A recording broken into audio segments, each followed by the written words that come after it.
रही वृतासुर असुर प्रसंग रही हिरण्यकशिपु गोटे असुर प्रसंग रही पिंगला गोटे बेश्यर नाम रही अजगर गोटे सापर कथा रही शस्त्र तैयारी कर व्यक्ति तार कथा रही अरे एम कथा सब रही भागवत भागवत कौन आम पाठ कर भागवत आम एमती मन को मन कहीं जापर ना ओडिया गोटे कथा अच्छी भागवतम ओडिया भागवतम गोटे कथा अच्छी तत्व जानिले तुटे भ्रांति भवसागर तरी जाती तत्व जानिले तुटे भ्रांति तत्वटा जाणी पाऊँच तो भागवतम कहीं नाम रहा एम किसी महिमा तो थी ना जड़े साधारण पापीर नामटा भागवत कि रही बड़ महापापी आम शुणा अजाम चरित विषय तो शुणा कि भागवतम भाई परमहंस मैंने जो ग्रंथ को आस्वादन करती से ग्रंथ पुणी अजामिल भाई गोटे पापीर नाम रही तेज ये प्रसंग को श्रवण कले ही व्यक्ति बुझीपर भगवान को सहित संबंध कि रही व्यक्ति क्यों स्थिति अच्छी अजामिल जो चरित्र विषय में शुणा से समय बुझीपर अजामिल कि पापी थे किंतु से दृष्टिकोण निजे जदि निजक तर्जमा करवा कलिजुगे अजामिल भरपूर होती सर्वत्र अजामिल रही केमी प्रसंग भितर श्रवण कले आप बुझीपर शास्त्र तो जड़े अजामिल कथा कहुई तो कलिजुगे अजामिल भरपूर यदि शास्त्र जड़े रावण कथा कहुई शास्त्र जड़े कंस कथा कहुई शास्त्र जड़े हिरण्यकशिपु कथा कहुई कि कलिजुगे भरपूर बहुत अच्छा तेज ये प्रसंग कि आसछन्ति गतकाली आम शुणुले परीक्षित महाराज जो कथा श्रवण करते सुखदेव गोस्वामी श्रीमुखर सी कहते क्यों स्कंदे कौन शुणी गतकाली आम गोटे श्लोक शुणी परीक्षित महाराज कौन कहते द्वितीय स्कंदे कौन श्रवण कर कथा कहते द्वितीय स्कंदे कौन शुणी निवृत्ति मार्ग कथित आदौ भगवता यथा क्रमयोग उपलब्धेन ब्रह्मणा असंश्रुति वेदर जो दुईटा मार्ग रही गोटे हूँ प्रकृति मार्ग गोटे हूँ निवृत्ति मार्ग निवृत्ति मान त्यागर मार्ग त्याग कर मार्ग अर्थात आम कौन वस्तु को त्याग कर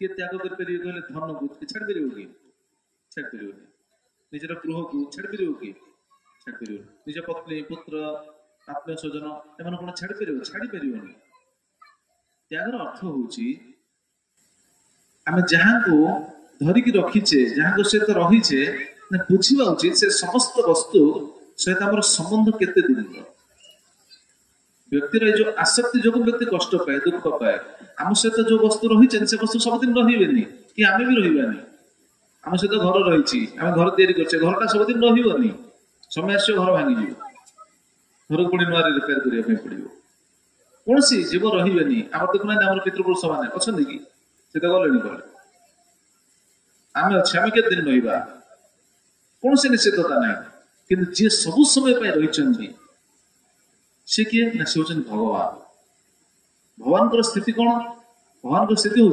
सृष्टिर आरंभ ब्रह्मा जी को भगवान जो ज्ञान देते भागवत से कथा रही अहम एवा समय वाक्रे नान्य सत्परम अहम एवा समय वाक्रे अर्थात सृष्टि अर्थात जहाँ देखुं सब भगवान विस्तार कल शुणुले ना माटी भितर केते प्रकार रस भगवान रखिंट सब रस माटी भर आसटा किए तैयारी भगवान कर समस्त प्रकार स्वाद समस्त प्रकार गंध सबकि भगवान को सृष्टि तेणु बर्तमान जहाँ देखुं भगवान को विस्तार समय आस प्रलय हो प्रलय होगले आ कि रही किए रे कौन जीव रही केवल भगवान रे सृष्टि आरंभ भगवान थे बर्तमान अच्छा प्रलय पर भगवान रे तेणु भगवान हूँ सब समय जे स्थिर रुहंती से हूँ भगवान ये प्रकृति भी रही प्रकृति भगवान को द्वारा कार्य करुच्ची तेणु भगवान हूँ नित्य शाश्वत सनातन चिरंतन ये हूँ भगवान तेणु से भगवान सहित व्यक्ति युक्त हवा उचित अर्थात भगवान को भल पाइबा उचित यहाँ ही हूँ निवृत्ति मार्ग संसार छाड़िया कहुई कौन वस्तु को छाड़ी पारानी किंतु जहाँ को छाड़ी देचे जहाँ को भूली जाइए भल पाइबा उचित से हूँ निवृत्ति मार्ग जदि भगवान को भल पाई पारे कौन हम ना संसार सागर आम उद्धार पाई भगवान पाखु जावा द्वितीय स्कंद एक बुझा जाइए से संसार जो उद्धार पे जाती दुई प्रकार मुक्ति कथा कहुई गोटे हूँ क्रम मुक्ति द्वितीय हूँ सत्य मुक्ति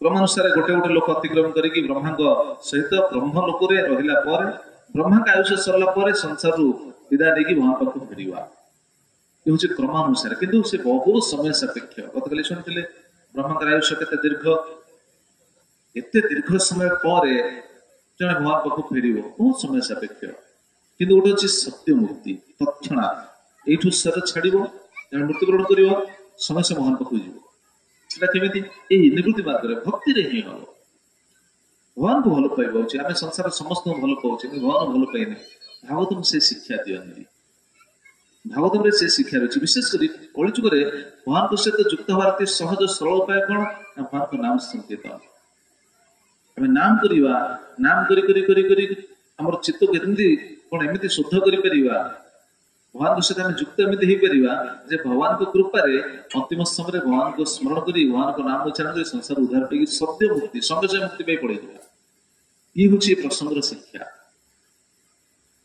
तेरे द्वितीय स्कंद जो तत्व बुझे दि जाए द्वितीय स्कंदर सार वस्तु हूँ कौन ना निवृत्ति मार्ग गले जड़े सत्य मुक्ति प्राप्त हो पाए क्रम मुक्ति प्राप्त हो पाए कि मुक्ति पाइब तो यहाँ गत काली आम आलोचना कर कथा को विश्राम देते तृतीय स्कंद कौन शुणी परीक्षित महाराज कहते प्रकृति लक्षण से त्रैगुण्य विषय मुने जो सावलिन प्रकृते गुणे सर्ग पुरम पुरम प्रवृत्ति मार्ग कौन निवृत्ति मार्ग जहाँ प्रवृत्ति मार्ग ठीक तार उल्टा तार विपरीत निवृत्ति माने जमी आम आक्षरिक शब्द बुझुले निवृत्ति माने त्यागर मार्ग प्रवृत्ति माने त्याग नुह धरिबार मार्ग प्रवृत्ति धरिबा आसक्ति ये प्रवृत्ति संसार प्रति आसक्ति बढ़ेगा धरिया मार्ग आम समस्त संसार धरचन देखुना समस्ते संसार को जाऊड़ी धरचन धरिया मार्ग आसक्ति बढ़ेगा मार्ग ये प्रवृत्ति मार्ग अपना कथार भोग करी संसार सुख रहा योजना करी निजे निजक बंधन में बांधा मार्ग हूँ प्रवृत्ति मार्ग कहीं व्यक्ति रही है प्रवृत्ति लक्षण सेव त्रैगुण्य विषय मुने मुनिवर प्रवृत्ति मार्ग विषय आप कहते ये हूँ तृतीय स्कंदर सार वस्तु व्यक्ति जेहेतु तीन गुणर प्रभाव से प्रभावित होकर रही तेणु संसार प्रति आसक्ति काटा सहज हेनी आम जिते शुणिले संसार प्रति आसक्ति केवे कटो ना ये सत्य आप चिंता करना मो हाथ जोड़ी कहूँ कि खराब हुए समस्ते जानते संसार में गोटे कथार अच्छी ना कहीं रही ना रे ना भव रंग भूमि तले सबे निज निज अभिनय सारी बाहुड़े काल बड़े ये कथाटा किए न जानी कहले को व्यक्ति अच्छा ये कथा न जानी आम रहा ना सबुदिन जानते समस्ते जदि रहा ना कि आसक्ति बढ़े लाभ कौन आसक्ति काटी हम हो आम जानी आम रही आम सहित जो संबंधित से भी रही आम जाणी आसक्ति काटी पारे आसक्ति कटोनी जिते दिन कहीं तीन गुण अच्छे ना जिते दिन पर्यंत भगवान को भल न पाइचे से आसक्ति कटोनी भगवान को भल पाइले भगवान को कृपारे आम संसार भितर रही निर्लिप्त अवस्था रही अनासक्त अवस्था रही संसार भितर रे जमी आप चिंता करना पांडव मैंने संसार भितर थे ना सी छाड़ी पड़ी सुदामा संसार भितर थे कि नहीं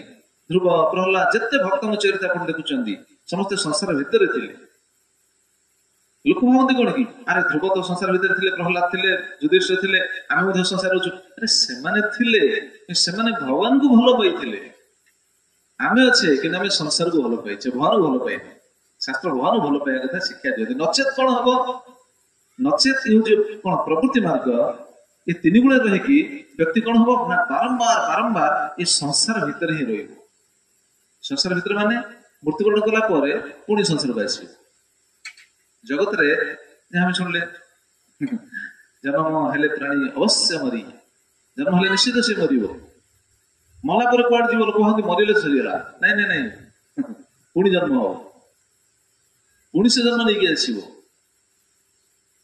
तेणु के जन्म हम क्यों सर पाइब किए पितामाता हे ତା ସ୍ଥିତି କଣ ହବ କେହି ଆମେ ଜାଣିନି, ଆମେ କେହି ଜାଣନ୍ତି ନାହିଁ। ଆପଣ କହୁନାହାନ୍ତି, ଆମେ କି ଜାଣିଛେ ପରବର୍ତ୍ତୀ ଜନ୍ମ ଆମର କୋଉଠି ହବ? କିଏ କହିପାରିବେ ହାତ ଦେଖିଲେ ଦେଖିଆ? ମୋ ସହିତ ବି ମୁଁ ବି ଆମେ କେହି ଜାଣିନି। ଆମେ ଶରୀର ଛାଡିବା ନିଶ୍ଚିତ ଏଇଟା ଜାଣିଛେ, କିନ୍ତୁ କୋଉଠି ଜନ୍ମ ହବା କିଏ ଜାଣିନି। ଏହା ପୂର୍ବରୁ କୋଉଠି ଥିଲେ ସେଟା ବି କେହି ଜାଣିନି। କିନ୍ତୁ ଯେତିକି ସମୟ ରହିଛେ କେମିତି ସେତିକି ପର୍ଯ୍ୟନ୍ତ ଦେଖ। ଏହାର ପରିଣତି କଣ ସେ କଥା କହୁଛନ୍ତି, ପ୍ରକୃତି ଲକ୍ଷଣ ଶୈବ ରେଗୁଣ ବିଷୟ ନାହିଁ ଯୋଉ ଅସାବଳୀର ପ୍ରକୃତି। ଏ ଯୋଉ ପ୍ରକୃତିର ତିନି ଗୁଣର ପ୍ରଭାବରେ ରହିକି ଏ ଗୁଣର ପ୍ରଭାବରେ ଆମେ ମୁକ୍ତ ଯଦି ନ ହେଇପାରିବା ତାହେଲେ କଣ ହବ? ଆସକ୍ତିରେ ହିଁ ରହିବା।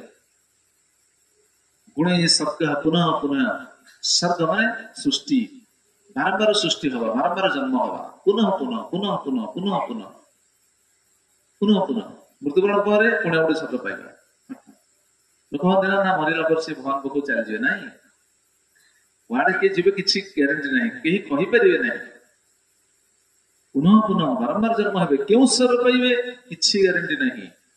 ଭଗବାନଙ୍କ ସୃଷ୍ଟିରେ ଆମର ତ ପୂର୍ବରୁ ଏଠି ପ୍ରବଚନରେ କୁହାଯାଇଥିଲା, ଭଗବାନଙ୍କ ସୃଷ୍ଟିରେ 84 ଲକ୍ଷ ପ୍ରକାରର ଜୀବ ରହିଛନ୍ତି। 84 ଲକ୍ଷ ପ୍ରକାର ଜୀବ ଭିତରେ ସେ ଭ୍ରମଣ କରିବ। ଜଳଜାନବଲକ୍ଷାଣି ସ୍ଥାବରା ଲକ୍ଷବିଂଶତି ପ୍ରମେୟ ରୁଦ୍ର ସଂଖ୍ୟକಂ ପକ୍ଷିଣଂ ଦଶଲକ୍ଷାଣଂ ତ୍ରିଂଶ ଲକ୍ଷାଣି ପଶବ ଚତୁର୍ଲକ୍ଷାଣି ମାନବା। ପଦ୍ମପୁରାଣ ଉତ୍ତରଖଣ୍ଡରେ ବ୍ୟାସଦେବ ଏକଥା ରଚନା କଲେ। ବ୍ୟକ୍ତି ଜୀବାତ୍ମା ଶରୀର ଛାଡ଼ିଲା ପରେ ସେ ଏଇଭଳି 84 ଲକ୍ଷ ପ୍ରକାର ଜୀବ ଭିତରେ ସେ ଭ୍ରମଣ କରେ। ଯେତେବେଳେ ସେ କଣ ଶରୀର ପାଇବ କୌଣସି ଗ୍ୟାରେଣ୍ଟି ନାହିଁ। ଗୋଟେ ଲୀଳା ରହିଛି, ଆପଣ ସମସ୍ତେ ଜାଣିଥିବେ, ଛତ୍ରପତି ଶିବାଜୀଙ୍କ ନାମ ଶୁଣିଥିବେ। ତାଙ୍କରି ଗୁରୁ ହଉଛନ୍ତି ସମର୍ଥ ରାମଦାସ। ସମର୍ଥ ରାମଦାସ ଯେତେବେଳେ ବୃଦ୍ଧ ହେଇଯାଇଥିଲେ, ବୃଦ୍ଧ ହେଲା ପରେ ତ ଜଣେ ସେବକର ଆବଶ୍ୟକତା ରହେ। ସେ ତ ଗୁରୁ, ତାଙ୍କର ଜଣେ ସେବକ ଥିଲେ ପାଖରେ। ସେ ସେବକ ସବୁବେଳେ ସେବା କରନ୍ତି। ସେ ସେବା କରନ୍ତି ସବୁ ସମୟରେ ପାଖରେ ରୁହନ୍ତି, ପ୍ରତ୍ୟେକ ସେବାରେ ସେ ସହଯୋଗ କରନ୍ତି, ସେବା କରନ୍ତି। ତ ଗୁରୁ ଥରେ ଯାଇଛନ୍ତି, ପରିସା ଯାଇଛନ୍ତି, ଲଘୁ ଶଙ୍କା କରିବା ପାଇଁ ଯାଇଛନ୍ତି। ଆମେ କହୁଛେ ପରିସା, ଶାସ୍ତ୍ରୀୟ ଶବ୍ଦଟା ହଉଛି ଲଘୁ ଶଙ୍କା। ତ ସେ ଲଘୁ ଶଙ୍କା କରିବା ପାଇଁ ଯାଇଛନ୍ତି। ଲଘୁ ଶଙ୍କା କରିବା ପାଇଁ ଗଲେ କଣ ହବ? ଅଙ୍ଗ ଶୁଚି ହେବେ, ପାଦ ଧୌତ କରିବେ, ଶୁଚି ହେଇକି ଆସିବେ, ବିଧି ରହିଛି। ଆଜିକାଲି ତ ସେ ଶୁଚି ବି କେହି ପାଳନ କରୁନାହାନ୍ତି, ଭକ୍ତମାନେ ସେଟା କରନ୍ତି। ତେଣୁ ଶିଷ୍ୟ କଣ କରିଛନ୍ତି? ପାଣି ଗୋଟେ ଲୋଟାରେ ପାଣି ଧରିକି ପଛରେ ଠିଆ ହେଇଛନ୍ତି। ଗୁରୁ ବସିକି ଲଘୁ ଶଙ୍କା କଲେ। ଲଘୁ ଶଙ୍କା କରିକି ସେ ହସିଲେ, ହସିଲେ, ଜୋରରେ ହସିଲେ। ସେ ସମୟରେ ଶିଷ୍ୟ ଆଶ୍ଚର୍ଯ୍ୟ କଲେ, କଣ ଗୁରୁ ଲଘୁ ଶଙ୍କା କରୁଛନ୍ତି, କଣ ବସୁଛନ୍ତି, କଣ ଘଟଣା କଣ? ପଚାରିଲେ, ପାଣି ଦେଲେ, ସେ ତାଙ୍କର ଶୌଚ ହେଲେ, ଶୌଚ ହେଇକି ଆସିଲେ। ଆସିଲା ପରେ ପଚାରିଲେ, ଗୁରୁଦେବ ଆପଣ ହସିଲେ କଣ? ମୁଁ ବୁଝିପାରିଲିନି, କାହିଁକି ହସିଲେ? ସେ ସମୟରେ ଗୁରୁଦେବ କଣ କହିଲେ? ସମର୍ଥ ରାମଦାସ କହିଲେ, କିରେ ତୁ ମୋର ଶିଷ୍ୟ, ମୋ ପାଖରେ ରହିଛୁ, ମୋର ସେବା କରୁଛୁ, ମତେ ଏତେ ଦିନ ସେବା କଲୁଣି, ମୋ ମନୋଭାବ ତୁ ବୁଝିପାରିଲୁନି, ମୁଁ କାହିଁକି ହସିଲି? ଗୁରୁଦେବ ଜାଣିପାରିଲିନି। କହିଲେ, ତୁ ଯଦି ମୋ ମନୋଭାବକୁ ବୁଝିପାରିଲୁନି ମୁଁ କାହିଁକି ହସିଲି, ତୁ ମୋର କିଏ ଶିଷ୍ୟ? ମୁଁ ଆଜିଠୁ ତତେ ତ୍ୟାଗ କରେ, ତୁ ମୋର ଆଉ ଶିଷ୍ୟ ହେଇକି ରହିପାରିବୁ। କହିଲେ, ମୋ ମନୋଭାବ ଯେତେବେଳେ ବୁଝିବୁ ସେତେବେଳେ ଆସି ଶିଷ୍ୟ ହବୁ। ଇଏ ବିଚାରା ମୁଣ୍ଡରେ ହାତ ଲାଗିଲା, ଆରେ ବଡ ସମସ୍ୟା ହେଲା, ମୁଁ କାହିଁ ପଚାରିଲି ଗୁରୁଦେବଙ୍କୁ, ନ ପଚାରିଲେ ଯାଇଥାନ୍ତା। ପଚାରିଦେଲି, ସିଏ ବର୍ତ୍ତମାନ ମତେ ତ୍ୟାଗ କରିଦେଲେ। କି ଶିଷ୍ୟ ତୁ ଆଉ ଜାଣିପାରିଲୁନି ମୋ ମନୋଭାବକୁ? କଣ କରିବେ? ଗୁରୁ ତ ଛାଡି ଦେଇଛନ୍ତି, ଆଉ ଯିବ କୁଆଡେ? ସିଏ ଆଜ୍ଞା କଣ କରିବେ? ଗୁରୁଦେବ କାହିଁକି ହସିଲେ ସେ ଜାଣିବ କେମିତି? ସିଏ ଯାଇକି ସବୁ ବିଦ୍ୱାନ ମାନଙ୍କୁ, ସାଧୁ ମାନଙ୍କୁ, ସନ୍ଥ ମାନଙ୍କୁ ସବୁ ପଚାରିଲେ। କହିଲେ, ଆଜ୍ଞା କୁହନ୍ତୁ ମୋ ଗୁରୁଦେବ କାହିଁକି ହସିଲେ? ନ ତ ମୁଁ ବହୁତ ବଡ ବିପଦରେ ପଡୁଛି, ଗୁରୁଦେବ ମତେ ତ୍ୟାଗ କରିଦେଇଛନ୍ତି, ଆପଣ କୁହନ୍ତୁ ଗୁରୁଦେବ। ସମସ୍ତେ ଯେଉଁ ସାଧୁକୁ ଭେଟିଲେ ସମସ୍ତେ କହିଲେ, କି ତୋ ଗୁରୁଦେବ କାହିଁକି ହସିଲେ ଆମେ କେମିତି କହିବୁ? ତୁ ଯଦି ତୋ ଗୁରୁଦେବଙ୍କ ଶିଷ୍ୟ ହେଇକି ତୁ ନିଜେ ଜାଣିନୁ, ଆମେ କେମିତି କହିବୁ? ଇଏ ଆଜ୍ଞା ବଡ ବିଚିତ୍ର ସ୍ଥିତି ହେଲା ତାଙ୍କ ପାଇଁ। ସେ କରିବେ କଣ? ସମସ୍ତଙ୍କୁ ପଚାରନ୍ତି, ବହୁତ ମହାନ ମହାନ ସାଧୁ ମାନଙ୍କୁ ପଚାରିଲେ, ସାଧୁମାନେ ବି କହିପାରିଲେନି। କହିଲେ, ତୋ ଗୁରୁଦେବ କାହିଁକି ହସିଲେ? ତତେ ଜଣା, ତୋ ଗୁରୁଦେବଙ୍କୁ ଜଣା। ସେଠୁ ସେ ବିଚାର କଲେ, କହିଲେ, ଗୁରୁ ଯଦି ତ୍ୟାଗ କରିଦେଇଛନ୍ତି, ମୁଁ ଯଦି ସତ୍ ଶିଷ୍ୟ ହେଇପାରିଲିନି, ବଞ୍ଚିକି ଲାଭ କଣ? ଆତ୍ମହତ୍ୟା କରି। ଏଇଭଳି ବିଚାର କରିକି ସେ ଗଲେ ଆତ୍ମହତ୍ୟା କରିବା ପାଇଁ। ଯେତେବେଳେ ଆତ୍ମହତ୍ୟା କରିବା ପାଇଁ ଯାଉଛନ୍ତି, ସେଇ ସମୟରେ କବିର ପ୍ରକଟ ହେଲେ। କବିରଙ୍କ ନାମ ଶୁଣିଥିବେ, ସନ୍ଥ କବିର। କବିର ପ୍ରକଟ ହେଇକି ତାଙ୍କୁ ଅଟକେଇଲେ, କହିଲେ, कौन आत्महत्या करने जाऊच कौन घटना कौन ना आज्ञा हम बची कहीं ना कहीं कौन है ना आज्ञा गुरु मत त्याग कर दीचन लेकिन गुरु त्याग कर कहीं गुरु जब त्याग कर तुम निश्चित किसी भूल थी से गुरु त्याग कर नचे गुरु के त्याग करेंगे तुम किसी गोटे भूल थी से कहला हाँ आज्ञा भूल अच्छी ना कौन भूल ना मु गुरुदेव को पचारे गुरुदेव लघुशंका बसिया समय मुझे पचारे गुरुदेव हसिले जोर हसिले मो मन गोटे सन्देह आसला पचारि गुरुदेव ये तो सब भगवान इच्छा तेणु से कहले पचारे गुरुदेव को गुरुदेव कहले तू जब शिष्य मो मनोभाव को जाणिनु ताहले कि शिष्य कहि गुरु मते त्याग कर देछ से समय कविता कहले कहले अच्छा कहीं हसिले गुरुदेव जाणिनु ना आगे जानि कबीर जी ध्यान रे तांको कहले ध्यान नेत्र से देखि पाले कौन होइछि घटना ध्यान नेत्र देखिकी से कहले देख तो गुरुदेव जो बसी लघुशंका बसचंदी से जो कौन परीक्षा करते से गोटे लीला घटी से देखी सी हसुले कौन परीक्षा करने समय गोटे कौन लीला घटी साधु मान दृष्टि आज्ञा बड़ विचित्र साधारण लोक कौन बुझे कहना साधारण लोग किसी बुझीपर साधु दृष्टि के उन्नत दृष्टि देखो कल आम शुणुले ना सबुठ भगवान को दर्शन करेंगे ये हूँ साधु दृष्टि ये भगवान दर्शन करेंगे ये भगवान दर्शन करेंगे सब भगवान दर्शन कर साधु दृष्टि तेणु सी कौन कहले तो गुरुदेव हसले देख से गोटे उदाहरण देले कहले देख अस्वस्थ वृक्ष आप देखिए अस्वस्थ वृक्षर फल के बड़ छोट छोट सब बट फलटा बड़ बट वृक्षर फल देखिए बड़ बड़ अस्वस्थ वृक्ष फल छोट बहुत छोट अस्वस्थ वृक्ष फल वृक्ष लगी सी सहज झड़बन अस्वस्थ वृक्ष फलटा सहज झड़बन जदि कंचा अवस्था सुखी जदि झड़ी जाइए से अलग कथा कि कंचा अवस्था से झड़बन झड़ी पारे कि डाल बरम भांगी गछ बरम उल्टी पड़ो कि से फलटा गचर विच्युत हेनी फलटा गछ ये छिंडेगले अलग कथा आपे भी छिंडन से फल तो गुरुदेव कहीं हसुचन देखो कबीर कौन कहले तो गुरुदेव हसले सी जो बसी लघुशंका करने जो बसी जो परीक्षा करते अस्वस्थ वृक्षर फल सब सुखिकी पड़ता अस्वस्थ वृक्ष फलटा जो सुखिकी पड़ता से जो परीक्षा कर परीक्षा जल से सब भासिकी जाऊँ देखिकी सी हसी आज्ञा हसियार कौन अच्छी आम कि बुझीपर साधु दृष्टि के उन्नत दृष्टि साधु विचारटा के सुंदर देखो अच्छा ये हसियार कौन अच्छी पचारे ये हसियार कौन अच्छी कबीर कहले हसिले जहाँ पूर्व सूचना देदे से वृक्षर फलटा वृक्षर लगिकी समय च्युत कर बाहर कर किंतु डाल भांगी जोशी बाहर किंतु से तो कौन भासी कौन सुखिकी झड़ी जाऊँगी सुखिकी झड़ी थी अवस्था परिस्रा जल भासिकी पड़ जाऊँ जीव मान स्थिति हूँ ठीक या कौन जीव मान स्थिति कौन या जीव मान स्थिति कौन देखो शास्त्र से कथा लिखा है आमी नित्य कृष्ण दास এই কথা ভুলে আমি নিত্য কৃষ্ণ দাস এই কথা ভুলে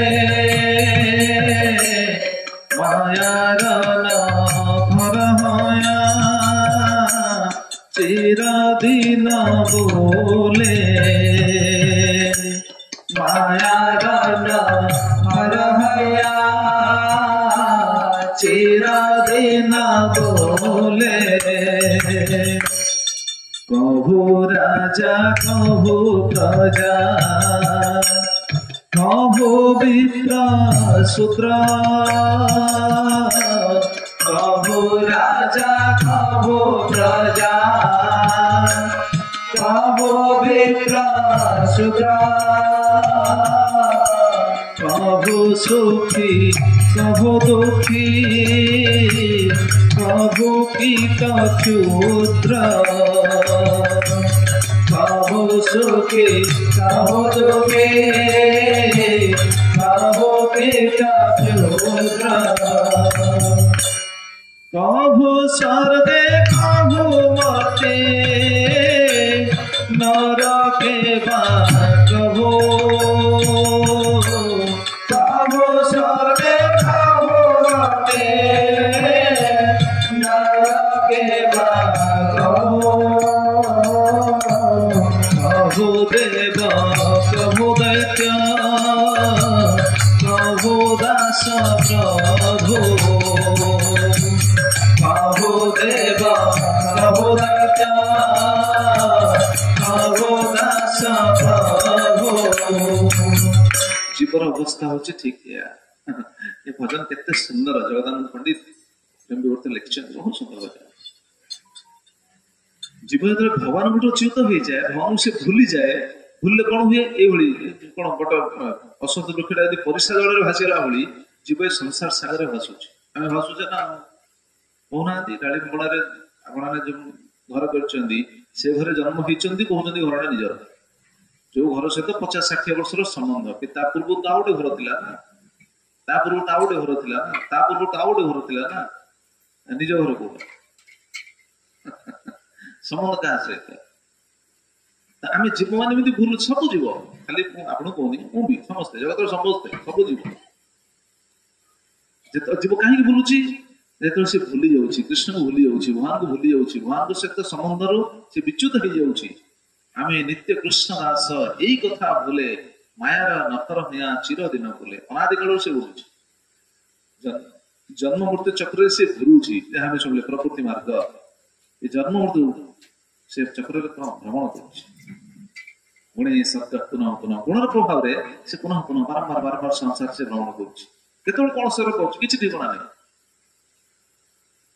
मायार नफर हिया चिर दिन बोले कि देखुना कौन कहते कभु राजा कभु प्रजा केत राजा हो प्रजा हो देखुना आपड़ आम बस पूर्व जन्म किए राजा भी थी पारती किए जानी कि कौन थे पूर्व जन्म किए राजा ही पारती कभु राजा कभु प्रजा केत प्रजा होचे कभु विप्र शूद्र केत विप्र कूल जन्म होचे केत ब्राह्मण कूल जन्म होचे केत शूद्र कूल जन्म होचे केत कौट जन्म हो किए जानी किसी ग्यारंटी ना से मोर आप तो जानते से सब कथा कह उचित न कि जानतु शुणु जाना उचित केत कौन स्वर मिले किसी ग्यारंटी नहीं जवाहरलाल नेहरू समस्त नाम शुणुवे जवाहरलाल नेहरू सी जो स्वर छाड़े मृत्युवरण समस्त मृत्युवरण कर राजा थे समय थी राजा थे से समय आम जोटा कहूँ से समय आस्ट्रोलोजर मैंने सब कहते से समय आस्ट्रोलोजर मैंने कहते ज्योतिर्विद मैंने से समय कहते जवाहरलाल जो स्वर छाड़े से समय ज्योतिर्विद मैंने गणना कर कहले सी स्विट्जरलैंड रे कुकुर जन्म पाई तो किए कौन स्वर पाए कौन गारंटी किए कौन कौन एमती कह ना आम कहूँ से समय आस्ट्रोलोजर मैंने कहते एटा सत्य एथे कौन से दुईमत हबार ना केतोले कौन स्वर मिल किए जाने भगवान पुत्र भागवत में से प्रसंग रही भगवान पुत्र भरत महाराज सी तो स्वर छाड़ कर मृग स्वर पाइले आप तो शुणुवे समझते जानते कम से कम भरत महाराज स्वर छाड़ा पर मृत्युवरण कला से मृग स्वर पाइले इंद्र स्वर छाड़ी बेले बेले जगत को आसती इंद्र पतन हो जाए स्वर्ग आसिक बेले बेले साप स्वर पाती बेले बेले शुक्र स्वर पाती कौन स्वर पाए तार हिसाब ना सब प्रमाण लीला सब रही सब परवर्ती समय शुणा केत कौन स्वर पाइब किसी ठीक ना कहु राजा कहु प्रजा कहु विप्र शूद्र कभु सुखी कभु दुखी कभु कीट क्षुद्र केत छोट कीट पतंग जहाँ शुणिले 84 लाख प्रकार जीव भितर भ्रमण कर भ्रमण टा कहीं हो श्लोक से कहुई ये हूँ प्रकृति मार्ग केत सुखी केत दुखी पुणी पुण्य अनुसार देख कौन कहते कभु स्वर्गे कभु मर्त्ये नरके वा कभु केत स्वर्ग जाऊँगी केत मर्त्य रही केत नरक जाऊँगी कभु देव कभु दैत्य कभु दास प्रभु केत देवता स्वर केत दैत्य स्वर केत मनुष्य स्वर कीट पतंग स्वर शुणिले ना जलजान जलचर जीव 9 लाख प्रकार अच्छा स्थावरा 1,20,000 वृक्षलता रही 20 लाख प्रकार प्रमेय रुद्र संख्यकम कृमि कीट सरीसृप रही 11 लाख प्रकार पक्षिणां 10,00,000 10,00,000 प्रकार पक्षी शरीर रही 3,00,000 पशव 30,00,000 प्रकार पशु शरीर रही 4,00,000 मानव 4,00,000 प्रकार मनुष्य शरीर रही। तो जीवात्मा ये जो संसार स्थापन जो भ्रमण दशटा तार ये चलती से कथा ही सुखदेव गोस्वामी को परीक्षित महाराज कहते आपण तृतीय स्कंद एक कथा कही प्रकृति लक्षण त्रैगुण्य विषय मुने जो सावलीन प्रकृति गुणे शब्द पुनः पुनः गुणर प्रभाव व्यक्ति कौन हुए पुनः पुनः पुनः पुनः से कौन शरीर पाए ताले गुणटा छाड़ी हम कि हाँ छाड़ी हम ये तो प्रमाण तो होची से माने लीला तो सुनले माने सिद्धांतटा से किंतु गुणर प्रभाव रही से एभली प्रभावित हो जाउची से भगवान कौन कहले त्रैगुण्य विषय वेदा निस्त्रैगुण्य अर्जुन ये अर्जुन ये तीन गुणर ऊर्ध्व को जाओ किंतु बेसी गुणर प्रभावटा बेसी प्रभावित करे जीव केतबेले मृत्यु समय से गुणर प्रभाव रे प्रभावित होगी से दोषामी टीका से लिखुंट जो सावलीन प्रकृति प्रकृतिर प्रभाव जो गुणर प्रभाव गोटे हाथ सहज नहीं से टीका बहुत सुंदर कथा लिखिले केते सुंदर लिखिन देखुना न लेना प्रकृति दस्य गुणर प्रभावटा पकियो से कहीं भगवान को भक्ति करने कहूँ कहीं नाम करने कहूँ मंदिर को जीवा प्रतिदिन भगवान को प्रणाम करवा ठाकुर नाम दिगे करवा तुलसी को जल दवा गोमाता सेवा करवा प्रसाद सेवन करवा कहीं कहूँ कारण गोटा कले चित्तटा कौन आम गुणर प्रभाव ऊर्ध्व को जीवा नचे गुणर प्रभाव ऊर्ध्व जापर गोटा सब अभ्यास करवा दरकार आजिका लोक मान सब भूली गले कलिजुग लोक मान सब कौन गोटे भल कार्य करने उपहास करें कौन कर खराब काम कले किसी कहे भल कार्य कले उपहास करेंगे पितामाता को प्रणाम करवा भल ना खराब कहले भल कि जदि कि पितामाता प्रणाम करे कौन तू कौन पुराणा कालिया है ना कौन प्रणाम कौन करू देख मैंने जगत केमी ये सब रही शास्त्र से सब रही ना भल जिनसा कौन कही ना गुणर प्रभाव में ऊर्ध्व जाए विशेषकर भक्ति भगवान सहित युक्त है अंतिम समय अंते जो मति स्वगति गीतार भगवान कहते विषय गुणर प्रभाव जो व्यक्ति प्रभावित होगी परवर्ती शरीर पाँच अंतिम समय मतिटा भगवान पाखे लगे दरकार ना लगे केमी अंतिम जो मतिटा थी गति से गीता तो भगवान कहते जानती देवव्रता देवान पितृन जानती पितृव्रतान भूतानि जानती भूते जानती मज्जाति नोपेक्षाम जी मत आराधना करे से मो पाक फेरे भगवान को आराधना न कले भगवान पाक कहीं जाय परिबे नाही प्राय कलिजुग लोक माने कोन की एई संसार रे रहंती ऊर्ध्वं गच्छन्ति सत्वस्था मध्ये तिष्ठन्ति राजसा जघन्य गुण प्रतिष्ठा अधो गच्छन्ति तामसा गीतार सब सिद्धांत रही गुणर प्रभाव देखना सतगुण रहिले ऊर्ध्व जीवे ऊर्ध्वं गच्छन्ति सत्वस्था स्वर्ग जीवे स्वर्ग गले मध्य पुणी पतन अछि तामाने भक्ति करियो बुझियो मृत्यु समय कौन चिंता हो देखुना मरिया समय कौन चिंता हो मरिया समय कौन चिंता हो कहना मरिया समय देखुना मृत्यु समय कौन कर तुलसी गंगा जल निर्माल्य सब दिया कि नहीं कहीं दिया से भगवान को स्मरण करंतु किंतु स्मरण करें ना जब अभ्यास न करती अभ्यास करना ना भगवान को स्मरण करवा सहज नहीं गीतार भगवान कहते ना अंत काले च मामेव स्मरण मुक्त कलेवरम जी अंतिम समय मत स्मरण करके कलेवर त्याग करे सी मो पाखु फेरे जाति समत भाव जाति नास्त्यत्व संशय एथे कौन सी संदेह नहीं से मो पाखु फेरिबो अंतिम समय भगवान को स्मरण करिया कौन सहज लोक भावती कौन कि पचामेल मलाले डाकिदेला आम मलाले डाकिदेबू नहीं नहीं नहीं शुणिले बुझिपारे मलाले डाकिया सहज कि कष्ट प्रसंगटा को शुणिले आप धीरे धीरे बुझे आगे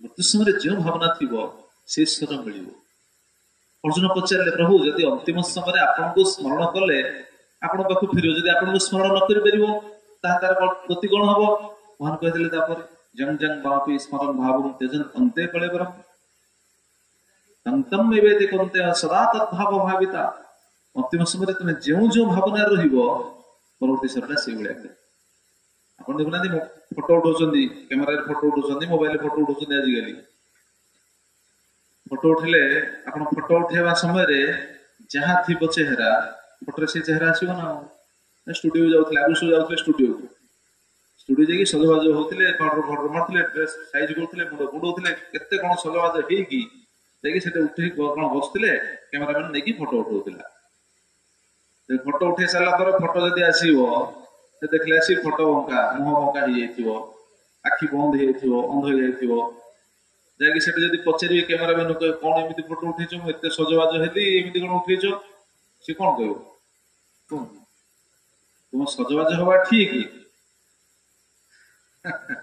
किंतु फोटो उठेवा समय कैमेराटा ऑन करने समय क्लिक करे समय तुम आखि बंद कर तुम फोटो आसले आखि बंद होगी मोर तो दोष ना कैमेरार दोष फोटो उठे समय तुम मुह बंका कर देछ तुम कौन गोटे चाहिए सजबाज हमारे कौन अच्छी तुम जिते सजबाज हो चाहता शेष समय जो कैमेरा क्लिक कराला से तो मुह बंका कर फोटो आसला से मृत्युटा आज्ञा ठीक से मरण समय जहाँ चिंता थी परवर्ती सरटा से भाया मन समय कहीं आम जो दि जाऊँ गंगा जल दि जाऊँ तुलसी दि जाऊँ निर्माल्य दि जाऊँ गीता टी पढ़ा जाऊँ पाखे नाम करा कहीं भगवान को से स्मरण कर भगवान यू वस्तु नचेत आसबनी भगवान को स्मरण कर सहज नहीं फोटो भाया जो भावना थी लोक कौन भावना कहते कहते मला समय प्राय लोक कौन चेतना रोचे कहते किए कौन टे डाके पुओ रही बाहर डाके देखीदेवी बो को देखदेवी नाती टे देखी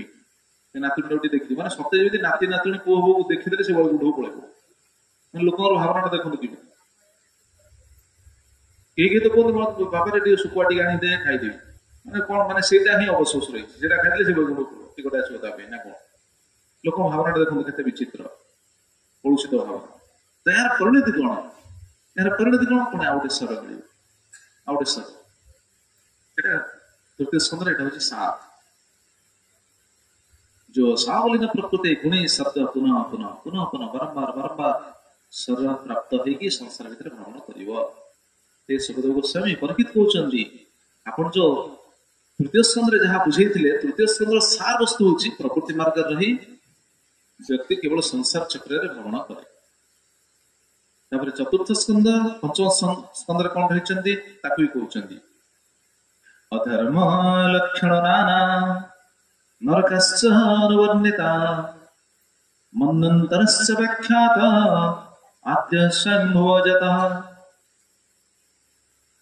चतुर्थ स्कंद पंचम स्कंद कौन ना मन्वन्तरस्य व्याख्यात आद्य स्वयंभुवजतः ये सब तत्व जिन खाली शुणी नि आम आगे जा शुणी नि खाली मन रखु चतुर्थ स्कंदे मनु मान कथा वर्णना है विशेषकर आदि मनु स्वयंभुव मनु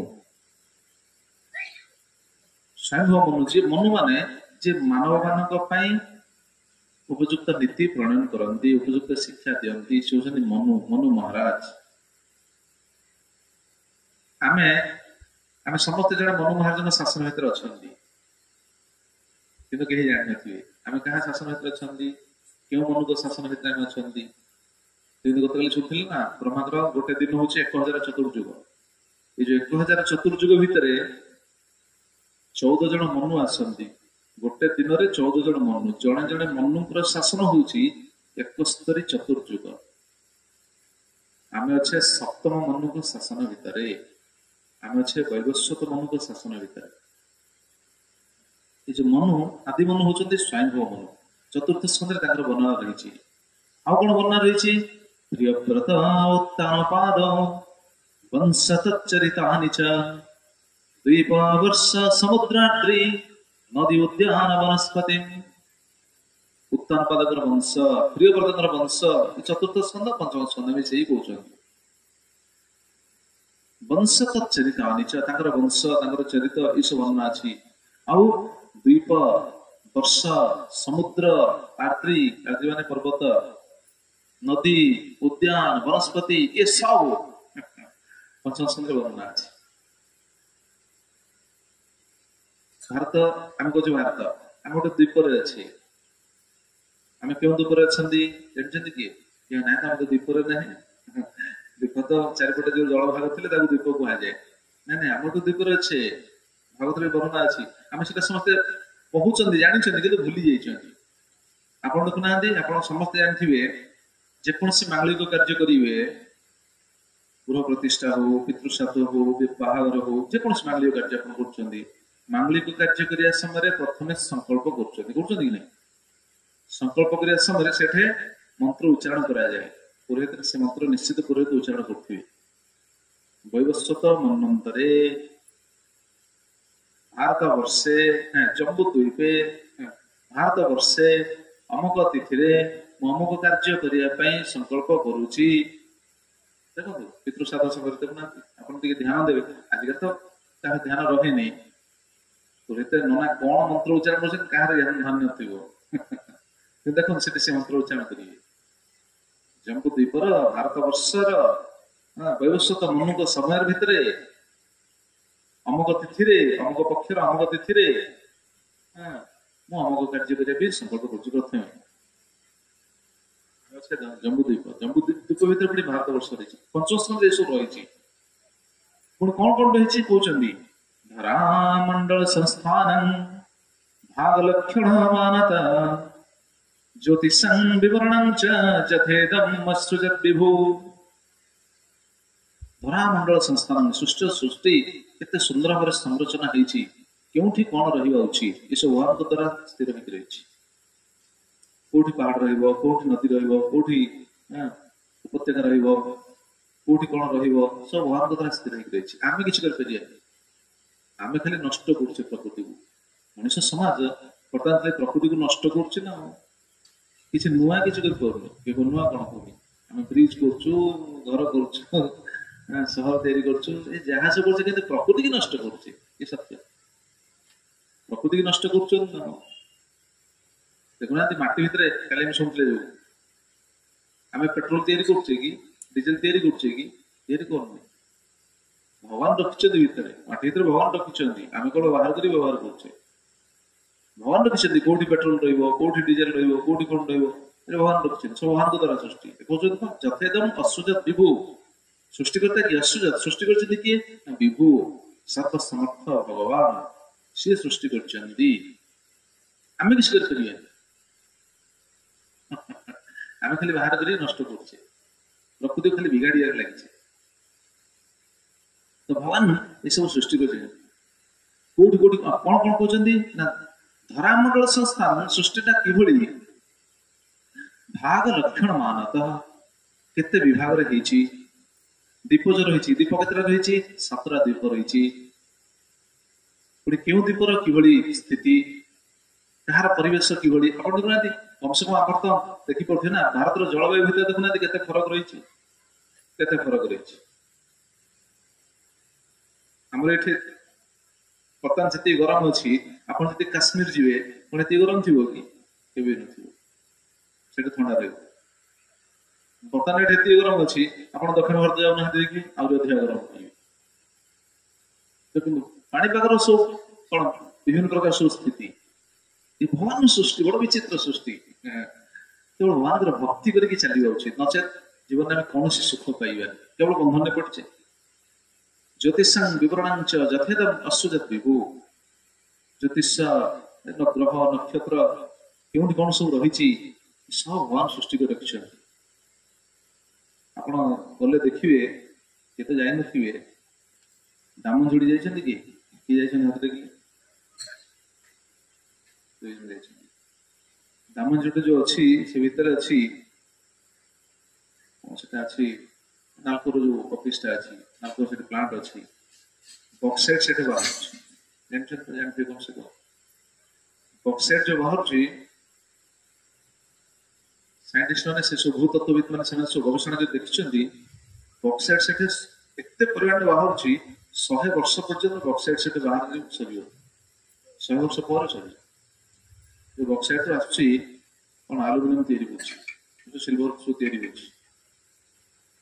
से 100 वर्ष पर्यंत बॉक्साइट सरीगल तो आम देखो बस चिंता करे सब विषय आप भी चिंता करूँ से बॉक्साइट को रखी कि भगवान रखिंट आम केवल बाहर करके व्यवहार करुचे से बॉक्साइट को लेकिन आम प्लांट तैयारी प्रोसेसिंग करके सिल्वर तैयारी करुचे ताकू नहीं केते प्लांट तैयारी होची केते लोक कार्य करछन केते कोन सब चलछि जेतो सेठा बाहरी से तो कोन पूरा ठप सब बंद କେତେ ଲୋକ ଅକାମୀ ହେଇଯିବେ। ଗୋଟେ ସାଧାରଣ ଉଦାହରଣ ଦଉଛି, ସେଟା ତ ବୁଝିଲେ। ଆଉ ଗୋଟେ ଉଦାହରଣ ନିଅନ୍ତୁ। ବର୍ତ୍ତମାନ ତେଲ ବ୍ୟବହାର କରୁଛନ୍ତି, ପେଟ୍ରୋଲ ଡିଜେଲ ସବୁ ବ୍ୟବହାର କରୁଛନ୍ତି, ବନ୍ଦ ରଖୁଛନ୍ତି ଭିତରେ, କୋଇଲା ବାହାର କରୁଛନ୍ତି, ତାଲଚେର ଯିବେ ଦେଖେ କେତେ କୋଇଲା ବାହାରୁଛି ବାବା। ଆମର ଯୋଉ ଭକ୍ତ ଅଛନ୍ତି ସେ କହୁଥିଲେ କେତେ ମାନେ ପ୍ରତିଦିନ କେତେ ହଜାର ଟନ ବାହାରୁଛି, 50,000 ନା 60,000 ଟନ ବାହାରୁଛି ପ୍ରତିଦିନ, ଏତେ କୋଇଲା ବାହାରୁଛି। ସେ କୋଇଲାଟା ବାହାରୁଛି, କୋଇଲା ଠିକ ଅଛି ବାହାର କରୁଛେ, ଆମେ ବ୍ୟବହାର କରୁଛେ, ଆମେ କହୁଛେ ନା ଜଗତର ଉପକାର ହଉଛି, ଠିକ ଅଛି କୋଇଲା ବାହାର କରି ଜଗତରେ ବହୁତ କିଛି କାର୍ଯ୍ୟ କରୁଛେ। ଯେତେବେଳେ କୋଇଲାଟା ବନ୍ଦ ହେଇଯିବ ଆଉ ନଥିବ, ସରିଯିବ, ସେତେବେଳେ କଣ ହବ? ଯେତେବେଳେ କୋଇଲାଟା ବନ୍ଦ ହବା ବାହାରିବନି, ସେତେବେଳେ କଣ ହବ? ସବୁ ବନ୍ଦ ହେଇଯିବ। ତା ଭିତରେ ପୁଣି ବାହାର କରୁଛନ୍ତି, କୋଇଲାକୁ ବାହାର କରି ଭିତରେ ଯୋଉ ଗର୍ତ୍ତ ହେଇଯାଉଛି ମାଟି ପୁରଉଛନ୍ତି, ବାଲି ପୁରଉଛନ୍ତି, ବାଲି ବି ସମ୍ପୂର୍ଣ୍ଣ ପୁରା ଯାଇପାରୁନି, ଭୂମିକମ୍ପ ହବାର ସେ ଗୋଟେ କାରଣ। ପେଟ୍ରୋଲ ଡିଜେଲ ବାହାରୁଛି, ଯେତେବେଳେ ପେଟ୍ରୋଲ ଡିଜେଲ ବନ୍ଦ ହେଇଯିବ ଜଗତ ପୁରା ବନ୍ଦ ହେଇଯିବ।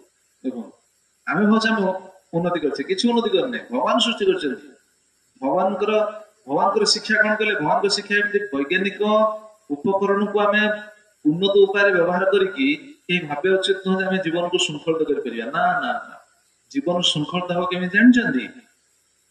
ଜୀବନ ଶୃଙ୍ଖଳିତ ହୁଏ, ଅତି ପ୍ରଭୁପାଦ ମହାରାଜ କୁହନ୍ତି, ଭଗବାନ ଯାହା କରିଛନ୍ତି ସିମ୍ପଲ ଲିଭିଂ ହାଇ ଥିଙ୍କିଂ। ଜୀବନ ଶୃଙ୍ଖଳିତ ହବ, ମନୁଷ୍ୟ ଭଳି ବଞ୍ଚି ପାରିବେ, ମନୁଷ୍ୟ ବଞ୍ଚିବାର ଉପଯୁକ୍ତ ମାନଦଣ୍ଡ ରହିବ, ଧାରଣ କରି ରଖିପାରିବେ ଯଦି ସେ ସାଧାରଣ ଜୀବନ ଯାପନ କରିବେ। ସାଧାରଣ ଜୀବନ ଯାପନ ପାଇଁ ଦୁଇଟା ହଉଛି ମୁଖ୍ୟ ଅଙ୍ଗ। କଣ ସେ ଦୁଇଟା ମୁଖ୍ୟ ଅଙ୍ଗ ଜାଣିଛନ୍ତି? ଗୋଟେ ହଉଛି କୃଷି, ଦ୍ୱିତୀୟ ହଉଛି ଗୋପାଳନ। କୃଷି ଆଉ ଗୋପାଳନ, এই দুটা হচ্ছে মুখ্য অঙ্গ। ଆପଣ ଚିନ୍ତା କରୁନାହାନ୍ତି, କୋଇଲା 1000 ଟନ ବାହାରୁ, ପେଟ୍ରୋଲ 1000 ଟନ ଲିଟର ବାହାରୁ, ଯାହା ବାହାରୁ, ଚାଷ ନ କଲେ କଣ ପେଟ୍ରୋଲ ପିଇକି ବଞ୍ଚିବେ କି ଆମେ? କହୁନାହାନ୍ତି, ଚାଷବାସ ନ ହବ, ଚାଉଳ ମିଳିବନି, ଡାଲି ମିଳିବନି, କିଛି ଶସ୍ୟ ମିଳିବନି, ଆପଣ କୋଇଲା ଖାଇକି ବଞ୍ଚିବା ନା କଣ? ବୁଝିପାରିବା? କୃଷି, ଆମେ କଣ ଆଜିକାଲି କୃଷି ଆଜି ସବୁ ବିଗିଡି ଯାଇଛି, କଳିଯୁଗରେ ସବୁ ବିଗିଡି ଯାଇଛି। କୃଷି ଚାଷବାସ ବି ଠିକ ସବୁ, ଚାଷ ଦେଖୁନାହାନ୍ତି କେତେ ପ୍ରକାର ସବୁ ପେଷ୍ଟିସାଇଡ୍ସ, କେତେ ପ୍ରକାର କେମିକାଲ୍ସ, କେତେ ପ୍ରକାର ସବୁ ୟୁଜ କରୁଛନ୍ତି। ଆପଣ ଦେଖୁନାହାନ୍ତି, ଆପଣ ବୟସ୍କ ଲୋକମାନେ ଆପଣ ବୁଝିପାରିବେ, ଆପଣଙ୍କର ପୂର୍ବପୁରୁଷ ମାନେ ସେମାନେ ଯେତିକି ସମର୍ଥ ଥିଲେ, ଆମେ ସେ ସମର୍ଥ ଆମ ପାଖରେ ନାହିଁ, ଆମର ସେ ସାମର୍ଥ୍ୟ ନାହିଁ, ହଁ କି ନା ଆଜ୍ଞା? କାହିଁକି? ସେମାନେ ଶୁଦ୍ଧ ଜିନିଷ ଖାଇଥିଲେ। ସେମାନେ ଯୋଉ ଜିନିଷଟା ଖାଇଥିଲେ ସେ ସବୁ କଣ? ଗୋବରକୁ ନେଇକି, ମୁଁ ତ ଦେଖିଛି, ମୁଁ ଘରେ ଥିଲା ବେଳେ ଦେଖିଛି, ଆମର ଗୋମାତା ଥିଲେ, ଗୋବରକୁ ସେ ଚାଷୀ ଆସେ, ସେ ଶଗଡ଼ ନେଇକି ଆସିବେ, ଗୋବର ଖତକୁ ନେଇକି ଯିବେ, ଗୋବର ଖତ ପକା ହବ, ସେ ଯୋଉ ଶସ୍ୟଟା ଆସେ ସେଟା କେମିତି? ଆଜିକାଲି ଯୋଉ ପେଷ୍ଟିସାଇଡ୍ସ ୟୁଜ କରାହଉଛି, କେମିକାଲ ଦେଇକି ଯୋଉ ଶସ୍ୟଟା ଆସୁଛି, ସେଟା କଣ ଜୀବନକୁ କଣ ଶୃଙ୍ଖଳିତ କରିବ? ଚେତନା କଣ ଶୁଦ୍ଧ ହବ? ଶରୀର କଣ ସୁସ୍ଥ ହବ? କୁହ। ସରଳ ଜୀବନ ଯାପନରୁ ଲୋକ ବହୁତ ଦୂର ଚାଲିଲେ। କାହିଁକି? ତାର ଅଭାବଟା କୋଉଠି, ଭୁଲଟା କୋଉଠି ରହୁଛି, ତ୍ରୁଟି କୋଉଠି ରହୁଛି? ତ୍ରୁଟି ହଉଛି ଭଗବତ ବିଶ୍ୱାସର ଅଭାବ। ଭଗବାନଙ୍କ ଉପରେ ବିଶ୍ୱାସ ନାହିଁ, ଭଗବାନଙ୍କ ଉପରେ ଭରସା ନାହିଁ। କାହାକୁ ଦୋଷ ଦେବୁ? ଜଗତ ତ ସେଭଳିଆ ଚାଲିଛି, ସମସ୍ତେ ସେ ବୈଜ୍ଞାନିକମାନେ ସେୟା କରୁଛନ୍ତି।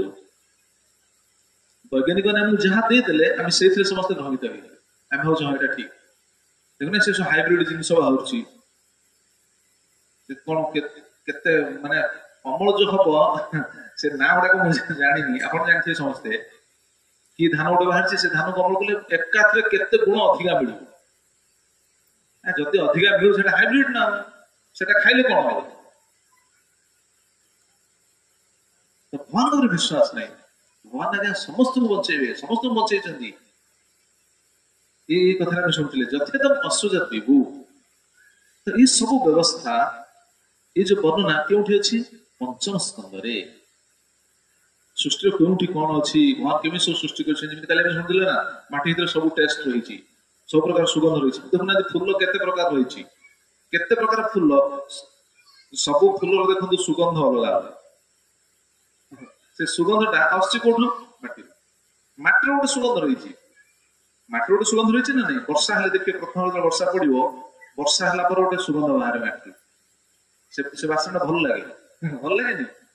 ଭଲ ଲାଗେ ସୁଗନ୍ଧ। ଯେମିତି କଣ କୁହାଯିବ, ଗୋମାତା ଯେତେବେଳେ ଯାଆନ୍ତି, ଗୋମାତା ଯାହା ଘରେ ଥିବେ, ଗୋବର ଯାହାର ଥିବେ, ସେ ତା ସୁଗନ୍ଧ ଗୋଟେ ଅଲଗା। ଆଜିକା ତ ଲୋକ ଗୋବର ଛୁଇଁବେ ନା, କଣ ଗୋବର କଣ ତମ କଣ ଏସିଡ ନା କଣ? ଗୋବର ପବିତ୍ର, ଗୋବର କେହି ଆସିବା ସେ ଜିନିଷ ଶୁଣିବା। ଆଜ୍ଞା, ତ କଳିଯୁଗରେ କିଭଳି ଅବସ୍ଥା ହେଲାଣି ଦେଖନ୍ତୁ। ତ ପଞ୍ଚମ ସ୍କନ୍ଧରେ ଏ ସମ୍ପୂର୍ଣ୍ଣ ସୃଷ୍ଟିର ମ୍ୟାପ, ଯାହା କୁହାଯାଏ ସୃଷ୍ଟିର ନକ୍ସା ପଞ୍ଚମ ସ୍କନ୍ଧରେ ଅଛି। ଆଉ କଣ ଅଛି ପଞ୍ଚମ ସ୍କନ୍ଧରେ? ଶେଷରେ ଆମେ ଅଜାଗର ଚରିତ୍ର ଶୁଣିବା କୋଉଠି? ଷଷ୍ଠ ସ୍କନ୍ଧ ଆରମ୍ଭରେ ପରୀକ୍ଷିତ ମହାରାଜ ପ୍ରଥମେ କହୁଛନ୍ତି ଆପଣ ଏ ସ୍କନ୍ଧରେ ଏଇ କଥା କହିଛନ୍ତି, ଏଟା ମନେ ପକେଇ ଦଉଛନ୍ତି, ଯୋଉଟା କି ଆମ ପାଇଁ ସୁବିଧା ହେଇଯାଉଛି। ସେ ସ୍କନ୍ଧ ନ ପଢିଲେ ମଧ୍ୟ ତାର ସାର ବସ୍ତୁକୁ ଆମେ ବୁଝିଗଲେ। ଆଚ୍ଛା, ପଞ୍ଚମ ସ୍କନ୍ଧର ଶେଷରେ କିନ୍ତୁ ପରୀକ୍ଷିତ ମହାରାଜଙ୍କୁ ସୁକଦେବ ଗୋସାଇଁ କଣ କହିଥିଲେ? ନର୍କର ବର୍ଣ୍ଣନା, ଅଧର୍ମ ଲକ୍ଷଣ ନାନା ନରକାଶ୍ଚର ବର୍ଣ୍ଣିତା, ଅଧର୍ମର ବିଭିନ୍ନ ଲକ୍ଷଣ। ଆଜିକାଲି ତ ଅଧର୍ମ କଣ ଧର୍ମ କଣ କେହି ଜାଣନ୍ତି ନାହିଁ। ସେ ଭକ୍ତଚରଣ ଦାସ ଲେଖିଲେ ନା, ଭକ୍ତଚରଣ ଦାସ ଆପଣ ଜାଣିଥିବେ, ସାନପଦର ନା ତାଙ୍କର, ସେ ଲେଖିଲେନି ଧର୍ମ ଅଧର୍ମ କଥା ନ ଜାଣୁ ତୁହି, ଧନ୍ଦି ହେଉଛୁ ଧନ ଅର୍ଜିବା ପାଇଁ, ଧୋକା ରଖିଲେ ଧନ୍ଦା ଫିଟିବ ନାହିଁ, ଧର୍ମରେ ଆତଜାତ ହେଉଛି ମୁଁ। କେତେ ସୁନ୍ଦର ସେ ଲେଖିଲେ ଦେଖୁନ ଭକ୍ତଚରଣ ଦାସ, ବୈଷ୍ଣବ। ଧୋକା ରଖିଲେ ଧନ୍ଦା ଫିଟିବ ନାହିଁ। ଆଉ ଧୋକା ରଖୁଛନ୍ତି, ଧୋକା ମାନେ କଣ? ଭଗବାନ ଭକ୍ତି ନ କରିବା ଧୋକା, ଭଗବାନଙ୍କୁ ଭଲ ନ ପାଇବା, ଭଗବାନଙ୍କୁ ଭକ୍ତି ନ କରିବା, ଏ ତ ଧୋକା। ଧୋକା ରଖିଲେ ଧନ୍ଦା ଫିଟିବ ନାହିଁ, ଧର୍ମରେ ଆତଜାତ ହେଉଛି ମହି। ସୃଷ୍ଟିଟା ଧର୍ମରେ ଚାଲିଛି ନା, କିନ୍ତୁ କଳିଯୁଗରେ ଧର୍ମ ଅଧର୍ମ କଥା ନ ଜାଣୁ କହୁଛି, ଧନ୍ଦି ହେଉଛୁ ଧର୍ମ ଅର୍ଜିବା ପାଇଁ। ସମସ୍ତ ଅବସ୍ଥା ସେ ଧର୍ମ ଅଧର୍ମ କିଛି ଜାଣୁନାହାନ୍ତି। କିନ୍ତୁ ଶାସ୍ତ୍ର କଣ କହୁଛନ୍ତି? ପଞ୍ଚମ ସ୍କନ୍ଧର ଶେଷରେ ରହିଛି ଅଧର୍ମ ଲକ୍ଷଣ ନାନା, ଅଧର୍ମର ସବୁ ଲକ୍ଷଣ। ଅଧର୍ମ, କଳିଯୁଗର ଅଧର୍ମ କଣ ଲୋକ ଜାଣନ୍ତି ନା, ଅଧର୍ମ ସବୁ ଲକ୍ଷଣ। କଣ କଣ ଅଧର୍ମ? ସେ ଅଧର୍ମ କଲେ ବ୍ୟକ୍ତି କୁଆଡେ ଯିବେ ନା ନରକକୁ ଯିବେ। ସେଇ ବର୍ଣ୍ଣନା ପଞ୍ଚମ ସ୍କନ୍ଧର ଶେଷରେ ରହିଛି।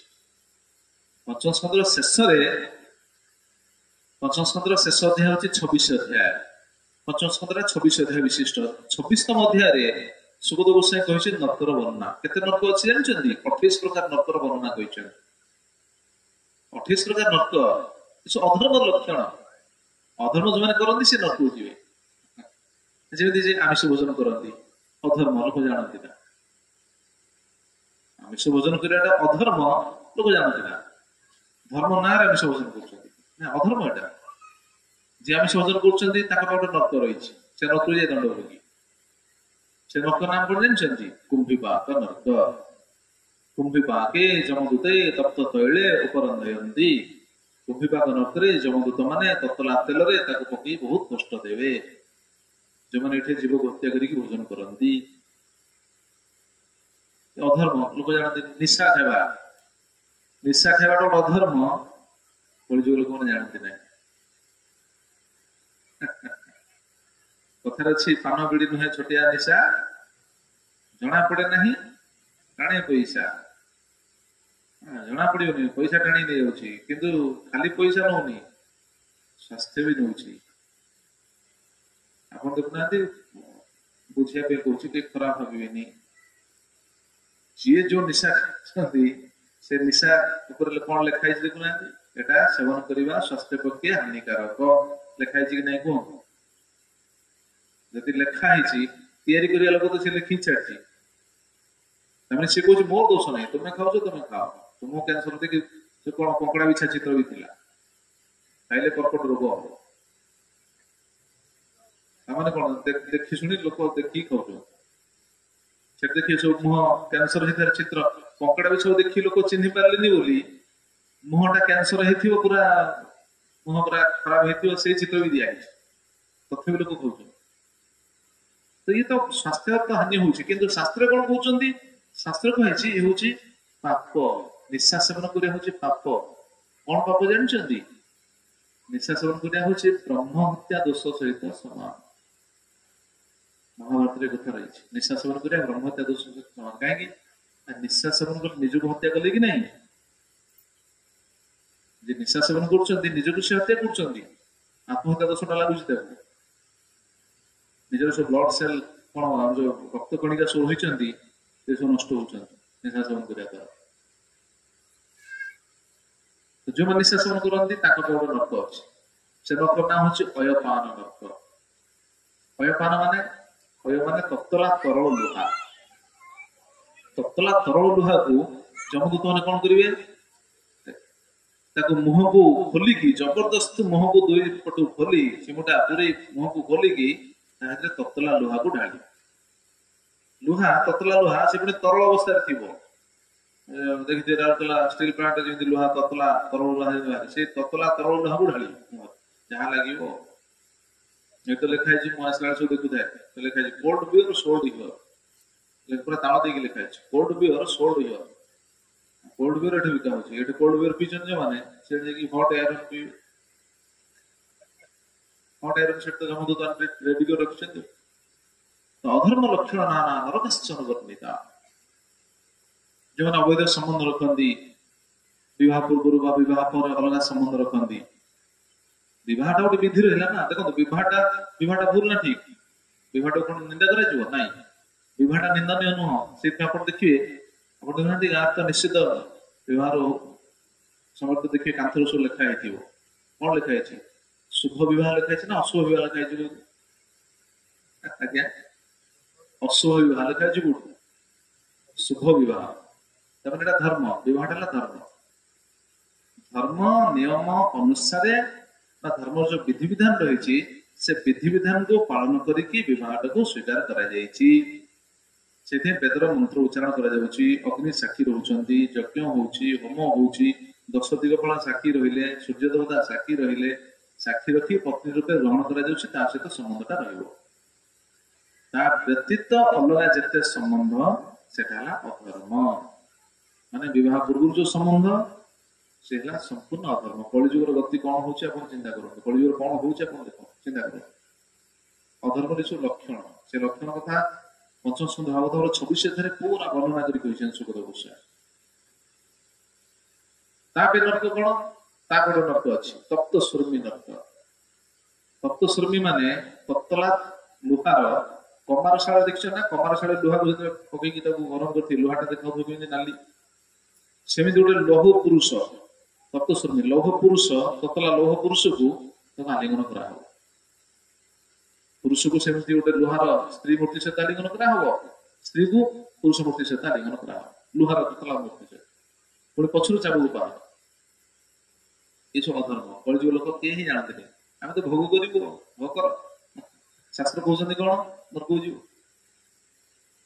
तो ये जो वर्णना रही पंचम स्कंद जो शुणिले परीक्षित महाराज भयभीत हो परीक्षित महाराज कहीं भयभीत है परीक्षित कौन पापी थे कि नहीं नहीं नहीं परीक्षित भयभीत है परीक्षित भयभीत है जगतवासी चिंतित हो गए जो नर्कर जो यातना शुणिकी से भयभीत विचार कले अरे कलिजुग लोक मैंने मनुष्य जो पाप कर सांघातिक दंड भोग ना से परीक्षित प्रश्न पचारे कौन प्रश्न पचारे देखो केते सुंदर प्रश्न आप प्रश्न को मन रखिए ये प्रश्न उपरे टोटाल ये जो प्रवचन निर्भर कर अजाम चढ़ते प्रश्न उपर ही आस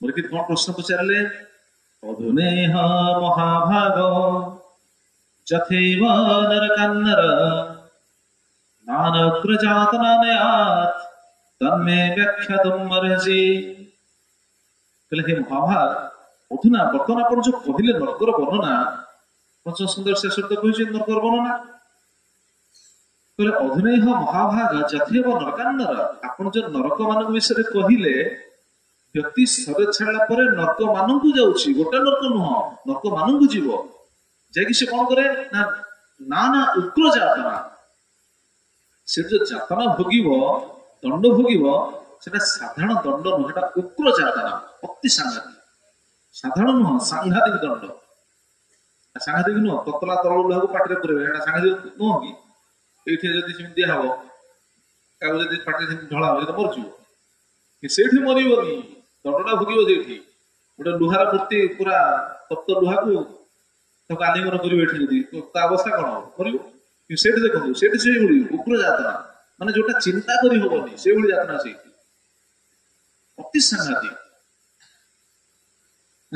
पहाड़ गुरे नहीं मुंड को तलू गुरी पकड़े ଅବିଚ୍ଛିନ୍ନ ନର୍କ ବହୁତ ନର୍କ ରହିଛି ମୁଁ ସେଟା କହିବା ପାଇଁ ଯାଉନି କେତେ ନର୍କ ସବୁ ରହିଛି 28ଟା ନର୍କ କଥା ବର୍ଣ୍ଣନା କରିଛନ୍ତି 28ଟା ନର୍କ ବର୍ଣ୍ଣନା କରିସାରିଲା ପରେ କହୁଛନ୍ତି 28ଟା ମୁଁ କହିଲି এইভଳି শত সহস্র নর্ক রয়েছে মানে অধর্ম ଯୋଉମାନେ କରିବେ ସେ ନର୍କ ଯୋଉମାନେ ମିଛ କୁହନ୍ତି ମିଛ କହିବା ଓଡ଼ିଆରେ କଥା ଆସିବ ମିଛ କହିବା ମହାପାପ ସତ କହିବା ଜଗନ୍ନାଥ କେତେ ଜଣ ସତ କହୁଛନ୍ତି ଚିନ୍ତା କରନ୍ତୁ ପାଠ ପଢିବା ସମୟରେ ଛୁଆମାନେ ପ୍ରାର୍ଥନା କରନ୍ତି ତାମାନେ ଛୁଆମାନେ ପ୍ରାର୍ଥନା କରନ୍ତି ମାନେ ଅର୍ଥ କଣ ଅର୍ଥଟା ଆମେ ଛୁଆ ଥିଲେ ଆମେ ପ୍ରାର୍ଥନା କରୁଥିଲେ ପ୍ରାର୍ଥନା କରୁନେ ସତ କହିବାକୁ କିଆଁ ଡରିବି ତାପରେ କଣ କହିଲୁ ସତ କହି ପଛେ ମଲେ ମରି ଆଜିକାଲି କଣ ହଉଛି ମିଛ କହିବାକୁ କିଆଁ ଡରିବି ଦେଖନ୍ତୁ କଳିଯୁଗର କଣ ସ୍ଥିତି ନ କହୁଛି ଦଣ୍ଡ ଭୋଗିବ ଅଧର୍ମ ଲକ୍ଷଣ ନା ଏ ବିଭିନ୍ନ ସବୁ ଲକ୍ଷଣ ଅଧର୍ମ ସବୁ ଲକ୍ଷଣ କଥା କହିଛି ଏ ଛୋଟ ମିଛ ବିଛ ଗୁଡାକ ସାଧାରଣ କଥା ଲୋକ ତ ସାଧାରଣ କଥା ଛାଡନ୍ତୁ ବହୁତ ବଡ ବଡ ଭୁଲ କରୁଛନ୍ତି ଯୁବ ହତ୍ୟାକାରୀ ଆମିଷ ଭୋଜନ କରୁଛନ୍ତି ନିଶା ସେବନ କରୁଛନ୍ତି ଅବୈଧ ସ୍ତ୍ରୀ ସମ୍ବନ୍ଧ ରଖୁଛନ୍ତି ଏ ବହୁତ ସାଂଘାତିକ ସେଇଥିପାଇଁ ଏ ଯୋଉ ଉଗ୍ର ଯାତନା ଭୋଗେ ବ୍ୟକ୍ତି ପରୀକ୍ଷିତ କଣ ପଚାରୁଛନ୍ତି ନା ବ୍ୟକ୍ତି ସେ ଉଗ୍ର ଯାତନା କେମିତି ନ ଭୋଗିବ ମତେ ସେ କଥା ଅର୍ଥାତ ପରୀକ୍ଷିତଙ୍କ ପ୍ରଶ୍ନ ବ୍ୟକ୍ତି ନର୍କକୁ ଗଲେ ସିନା ଦଣ୍ଡ ଭୋଗିବ ପରୀକ୍ଷିତ କଣ ପଚାରୁଛନ୍ତି ନା ବ୍ୟକ୍ତି କେମିତି ନର୍କକୁ ନ ଯିବ ମତେ ସେ କଥା କୁହ ନା ନା ଉଗ୍ର ଯାତନା ନ ଦିଆ ବ୍ୟକ୍ତି ସେ ଉଗ୍ର ଯାତନା କେମିତି ନ ପାଇବ ତମେ ବ୍ୟାଖ୍ୟା ତମ କରସି ଏ ମହାଭାର ମତେ ଆପଣ ବ୍ୟାଖ୍ୟା କରି କୁହନ୍ତୁ ମତେ ବୁଝେଇକି କୁହନ୍ତୁ ବ୍ୟକ୍ତି କେମିତି ସେ ନର୍କକୁ ନ ଯିବ ଆଜିକାଲି ଲୋକ କଣ ବିଚାର କରିକି କହିଲେ ଆଜିକାଲି କଳିଯୁଗ ଲୋକଙ୍କର ବିଚାର এটা ବହୁତ ସୁନ୍ଦର ସିଦ୍ଧାନ୍ତ ଆପଣ ଶୁଣନ୍ତୁ ବୁଝନ୍ତୁ ଆଚ୍ଛା ନର୍କ ଅଛି ବୋଲି କେତେ ଜଣ ବିଶ୍ୱାସ କରୁଥିବେ କଳିଯୁଗରେ ଆଚ୍ଛା ଆପଣ ନର୍କ ଅଛି ବୋଲି କେତେ ଜଣ ବିଶ୍ୱାସ କରୁଛନ୍ତି ହାତରେ ଏ ବିଶ୍ୱାସ କରୁନାହାନ୍ତି ଆଜ୍ଞା କରୁଛନ୍ତି ହାତ ଦେଖନ୍ତୁ ମୁଁ ଜାଣିବା ପାଇଁ ଚାହୁଁଛି ନର୍କ ଅଛି ବୋଲି କେତେ ଜଣ ବିଶ୍ୱାସ କରୁଛନ୍ତି ଆଚ୍ଛା ଅନ୍ୟମାନେ ବିଶ୍ୱାସ କରୁନାହାନ୍ତି ଠିକ ଅଛି ମୁଁ ବୁଝେଇ ଦଉଛି ମୁଁ ଜାଣିବା ପାଇଁ ଚାହୁଁଛି ଠିକ ଅଛି ଆପଣ ଶୁଣନ୍ତୁ ନର୍କ ଅଛି ବୋଲି ଆମେ କେମିତି ବିଶ୍ୱାସ କରିବା ପ୍ରାୟ ଲୋକଙ୍କ ବିଚାର କଣ ପ୍ରାୟ ଲୋକ ଯାରେ ମରିଗଲେ ସରିଲା କିଏ ନର୍କ ଦେଖିଯିବ ତୁମେ ଆସି ଆମକୁ ଡରଉଛ ଲୋକ ଏମିତି କହେ ଶାସ୍ତ୍ର ଲେଖା ସବୁ ଲୋକଙ୍କୁ ଡରେଇବା ପାଇଁ ଭୟ ଦେଖେଇବା ପାଇଁ ନର୍କ କିଏ ଦେଖିଛି ନା କଣ କିଏ ଯାଇଛି ଆଚ୍ଛା ଆପଣ କହିଲେ ସ୍ୱର୍ଗ ଅଛି ନା ନାଇଁ ଯେତେବେଳେ ଆମର କୌଣସି ବ୍ୟକ୍ତି ମୃତ୍ୟୁବରଣ କରନ୍ତି ସେଟା ଆମର କଣ ପୂର୍ବରୁ ସବୁ ଚିଠି ବାର୍ତ୍ତା ଦିଆହଉଥିଲା ଲେଖି ବାର୍ତ୍ତା ପଠାଉଥିଲା ପିତା ଆମର ସ୍ୱର୍ଗ ଆରୋହଣ କଲେ ପିତା ଆମର ସ୍ୱର୍ଗ ଭ୍ରମଣ କଲେ ସ୍ୱର୍ଗବାସ କଲେ ତ ତାଙ୍କୁ ଯଦି ପ୍ରଶ୍ନ ପଚରା ଯିବ ତୁମେ କେମିତି ଜାଣିଲ ସେ ସ୍ୱର୍ଗ ଗଲେ ତୁମ ପିତା ଯେତେବେଳେ ଗଲେ ତୁମକୁ କହିକି ଗଲେ ବାବା ମୁଁ ଚାଲିଲି ସ୍ୱର୍ଗକୁ ତୋତେ ସଂସାର ଲାଗିଲା କହିଯାଇଛନ୍ତି ନାଇଁ ଆଚ୍ଛା ଆମେ କଣ ନେଇକି ପିତାଙ୍କୁ ସ୍ୱର୍ଗର ଦ୍ୱାର ମୁହଁ ଛାଡ଼ି ଦେଇକି ଆସିଛି କି କେମିତି କହିଲେ ପିତା ସ୍ୱର୍ଗକୁ ଗଲେ କେମିତି କହିଲେ ଆଜ୍ଞା ତା ମାନେ ଯୋଉ ବିଚାରଟା ସେଟା ଠିକ ଅଛି ପିତା ସ୍ୱର୍ଗକୁ ଯାଆନ୍ତୁ ସେଟା ଆମେ ଚାହୁଁଛେ କିନ୍ତୁ ସ୍ୱର୍ଗ ଅଛି ବୋଲି ବିଶ୍ୱାସ କରୁଛେ ତ କେହି ତ ଦେଖି ନାହାନ୍ତି ପୁଣି ତ ବିଶ୍ୱାସ କରୁଛେ ସ୍ୱର୍ଗରେ ଦେବତା ମାନେ ରହିଛନ୍ତି ସ୍ୱର୍ଗ ରାଜା ହଉଛନ୍ତି ଇନ୍ଦ୍ରଦେବ ଯିଏ ବର୍ଷାର ଦାୟିତ୍ୱ ନେଇଛନ୍ତି ସ୍ୱର୍ଗ ସବୁ ଦେବତା ମାନେ ରହିଛନ୍ତି ଜାଣିଛେ ସ୍ୱର୍ଗରେ ଯେ ଦେବତା ମାନେ ରହିଛନ୍ତି ତାହେଲେ ଯମରାଜ ଜଣେ ଅଛନ୍ତି ନା ନାଇଁ ଯାହାକୁ ଧର୍ମରାଜ କହୁଛନ୍ତି ସିଏ କୋଉଠି ଅଛନ୍ତି ତାଙ୍କର ଗୋଟେ ଜାଗା ଅଛି ସେ ଜାଗାଟା କୋଉଠି ସେଟା ହଉଛି ଯମଲୋକ ତାପରେ ଅଛି ନର୍କ ଯମରାଜଙ୍କର କାମ କଣ ଯମରାଜ ନର୍କରେ ରୁହନ୍ତି ଯମରାଜ ନର୍କରେ ରୁହନ୍ତି ନାହିଁ ଯମରାଜଙ୍କର ଜାଗା ହଉଛି ଅଲଗା ନର୍କ ହଉଛି ଅଲଗା ଯେମିତି ମୁଁ ଆଉ ଗୋଟେ ଉଦାହରଣ ଦଉଛି ଆପଣ ସମସ୍ତେ ଏଇଟା କେହି ଅସ୍ୱୀକାର କରିପାରିବେନି ମୁଁ ସବୁଆଡେ ଓଡିଶା ସାରା କଣ ବିଦେଶରେ ଏ କଥା କହିକି ଆସିଛି ବିଦେଶ ଲୋକମାନେ ବି ଆଶ୍ଚର୍ଯ୍ୟ କହିଲେ ଏଇଟା କହୁଛନ୍ତି କେମିତି ଦେଖ ବିଚାର କର ତାଙ୍କୁ ବୁଝିଲା ପରେ ସେ କହିଲେ ହଁ ଆଜ୍ଞା ଠିକ କଥା ଆପଣ ଚିନ୍ତା କରନ୍ତୁ ଗୋଟେ ଉଦାହରଣ ଦଉଛି ବୁଝିବା ପାଇଁ ନୟାଗଡ଼ ଜିଲ୍ଲାର ସବ୍ ଡିଭିଜନ କେତେଟା ଅଛି ତୁ ନୟାଗଡ଼ ଜିଲ୍ଲାର କେତେଟା ସବ୍ ଡିଭିଜନ ଅଛି ଜାଣିନାହାନ୍ତି ନା ঠিক ଅଛି ଛାଡ଼। ନୟାଗଡ଼ ଜିଲ୍ଲାରେ ନୟାଗଡ଼ ଜିଲ୍ଲାରେ ବ୍ଲକ ଅଛି, କେତେଟା ବ୍ଲକ ଅଛି ସେଟା ବି ଜାଣିନଥିବେ। ଆଚ୍ଛା, ପ୍ରତି ବ୍ଲକରେ ବୁଝେଇ ଦଉଛି, ପ୍ରତି ବ୍ଲକରେ ପୋଲିସ ଫାଣ୍ଡି ଅଛି କି ନାହିଁ? ପୋଲିସ ଫାଣ୍ଡି ଅଛି ନିଶ୍ଚିତ, ପୋଲିସ ଫାଣ୍ଡି ଅଛି, ପୋଲିସ ଥାନା ଅଛି, ବଡ ବଡ ଜାଗାରେ ପୋଲିସ ଷ୍ଟେସନ ବି ଥିବ। ଆଚ୍ଛା, ପୋଲିସ ଷ୍ଟେସନ କାହିଁକି ଅଛି? ସରକାରଙ୍କର ଯୋଉ ବ୍ୟବସ୍ଥାଟା କାହିଁକି ଅଛି ନା କିଛି ଲୋକ ସମ୍ବିଧାନର ନିୟମକୁ ଭାଙ୍ଗିବେ, ଯେଉଁମାନେ ସମ୍ବିଧାନର ନିୟମକୁ ଭାଙ୍ଗିବେ, ମନ ଇଚ୍ଛା କାମ କରିବେ, ତାଙ୍କୁ ସଜାଡ଼ିବା ପାଇଁ ସରକାର ରଖିଛନ୍ତି ବ୍ୟବସ୍ଥା। ଯୋଉ ଲୋକଟା ନିୟମ ଭାଙ୍ଗିବ ତାକୁ ଦଣ୍ଡ ଦିଆ ହବ। ଆଚ୍ଛା, କୋର୍ଟ ଅଛି ନା ନାହିଁ? କୋର୍ଟ ଅଛି କଣ ପାଇଁ? କୋର୍ଟ ଅଛି ଏଥିପାଇଁ ଯୋଉ ଲୋକଟା ନିୟମ ଭାଙ୍ଗିଛି, ସେ ସମ୍ବିଧାନର କୋଉ ନିୟମ ଭାଙ୍ଗିଛି, ତାକୁ କଣ ଦଣ୍ଡ ଦିଆଯିବ ତା ପାଇଁ ବିଚାର କରାଯିବ, ସେଥିପାଇଁ କୋର୍ଟରେ ରହିଛି ବ୍ୟବସ୍ଥା। ତାକୁ ପୁଣି ପଠା ହଉଛି କୋଉଠିକି? ଜେଲକୁ। ଜେଲ ଡିପାର୍ଟମେଣ୍ଟ ରହିଛି ନା ନାହିଁ? ସେ ସମ୍ବିଧାନର ନିୟମକୁ ଭାଙ୍ଗିଛି, ତା ପାଇଁ ଏତିକି ସଜା ହେଲା, ସେ ଯାଇକି ଜେଲରେ 2 ଦିନ କାରାବାସ କରିବ। ତ ଗୋଟେ ସମ୍ବିଧାନ ନିୟମକୁ ଭାଙ୍ଗିଲେ, ଭାଙ୍ଗିବା ବ୍ୟକ୍ତିକୁ ଧରିବା ପାଇଁ, ବିଚାର କରିବା ପାଇଁ, ଦଣ୍ଡ ଦେବା ପାଇଁ ଯଦି 3ଟା ବ୍ୟବସ୍ଥା ରହିଛି, ପୁଣି ଏଟା କେଉଁଠି ରହିଛି? ପ୍ରତି ବ୍ଲକରେ ରହିଛି, ପୁଣି ପ୍ରତି ଡିଷ୍ଟ୍ରିକ୍ଟରେ ରହିଛି, ପ୍ରତି ଷ୍ଟେଟରେ ରହିଛି। ଦେଖୁନାହାନ୍ତି କୋର୍ଟ କେତେ ଅଛି? ହାଇକୋର୍ଟ ଅଛି, ସୁପ୍ରିମକୋର୍ଟ, ସବୁ ଡିଷ୍ଟ୍ରିକ୍ଟରେ ହାଇକୋର୍ଟ ରହିଲା, ପୁଣି ସୁପ୍ରିମକୋର୍ଟ ରହିଲା, ପୁଣି ସବୁଠି ଦେଖୁନାହାନ୍ତି ପ୍ରତି ଅଞ୍ଚଳରେ ବି ମାଜିଷ୍ଟ୍ରେଟଙ୍କର ବିଚାର ବି ରହୁଛି।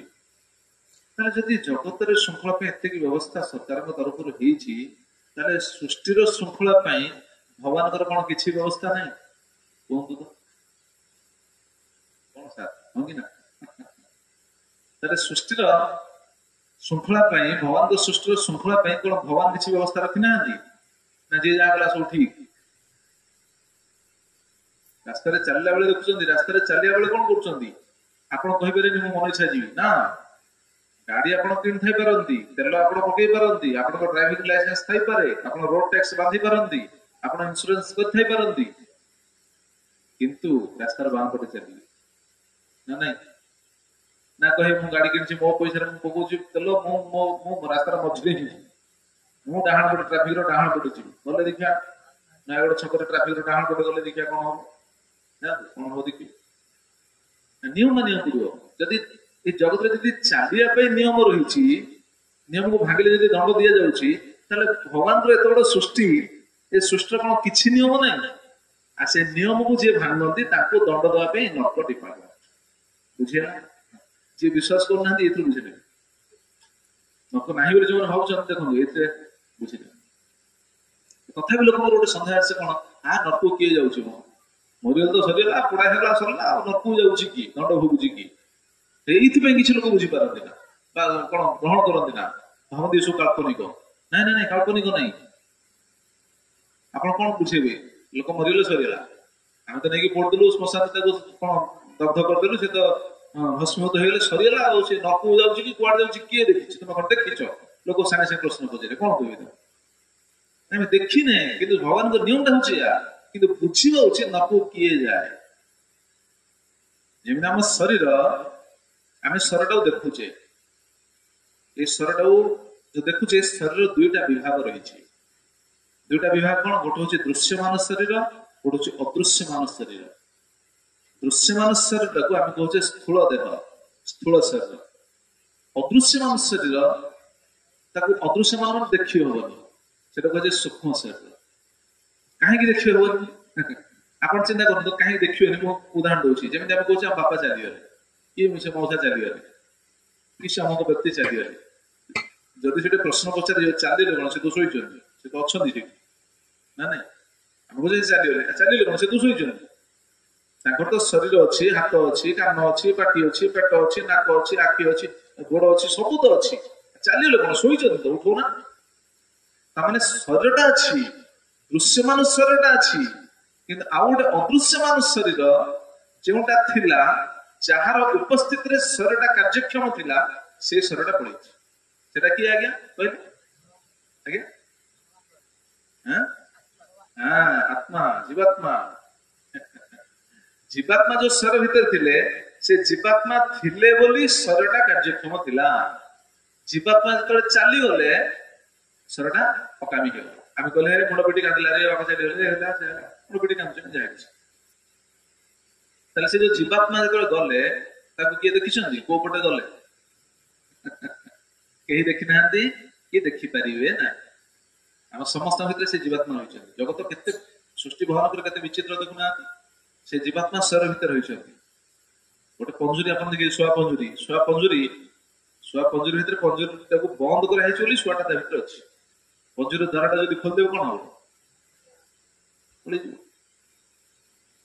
जो शरीर रूपक पंजुरी भितर जीवात्मा रूपी सुख रही सब द्वार देखो खोला गोटे द्वार नहीं पंजुरी तो गोटे द्वार थाए शरीर में केतटा द्वार अच्छी 9टा द्वार रही नवद्वार शरीर कह 9टा द्वार कौन 2 चक्षु 2 कान 2 नासिका मुख मलद्वार मूत्रद्वार ये नवद्वार नवद्वार सब जाक खोला किंतु जीवात्मा बांधी रही रखी किए आम रखीचे ना भगवान नियम अच्छी कहूँ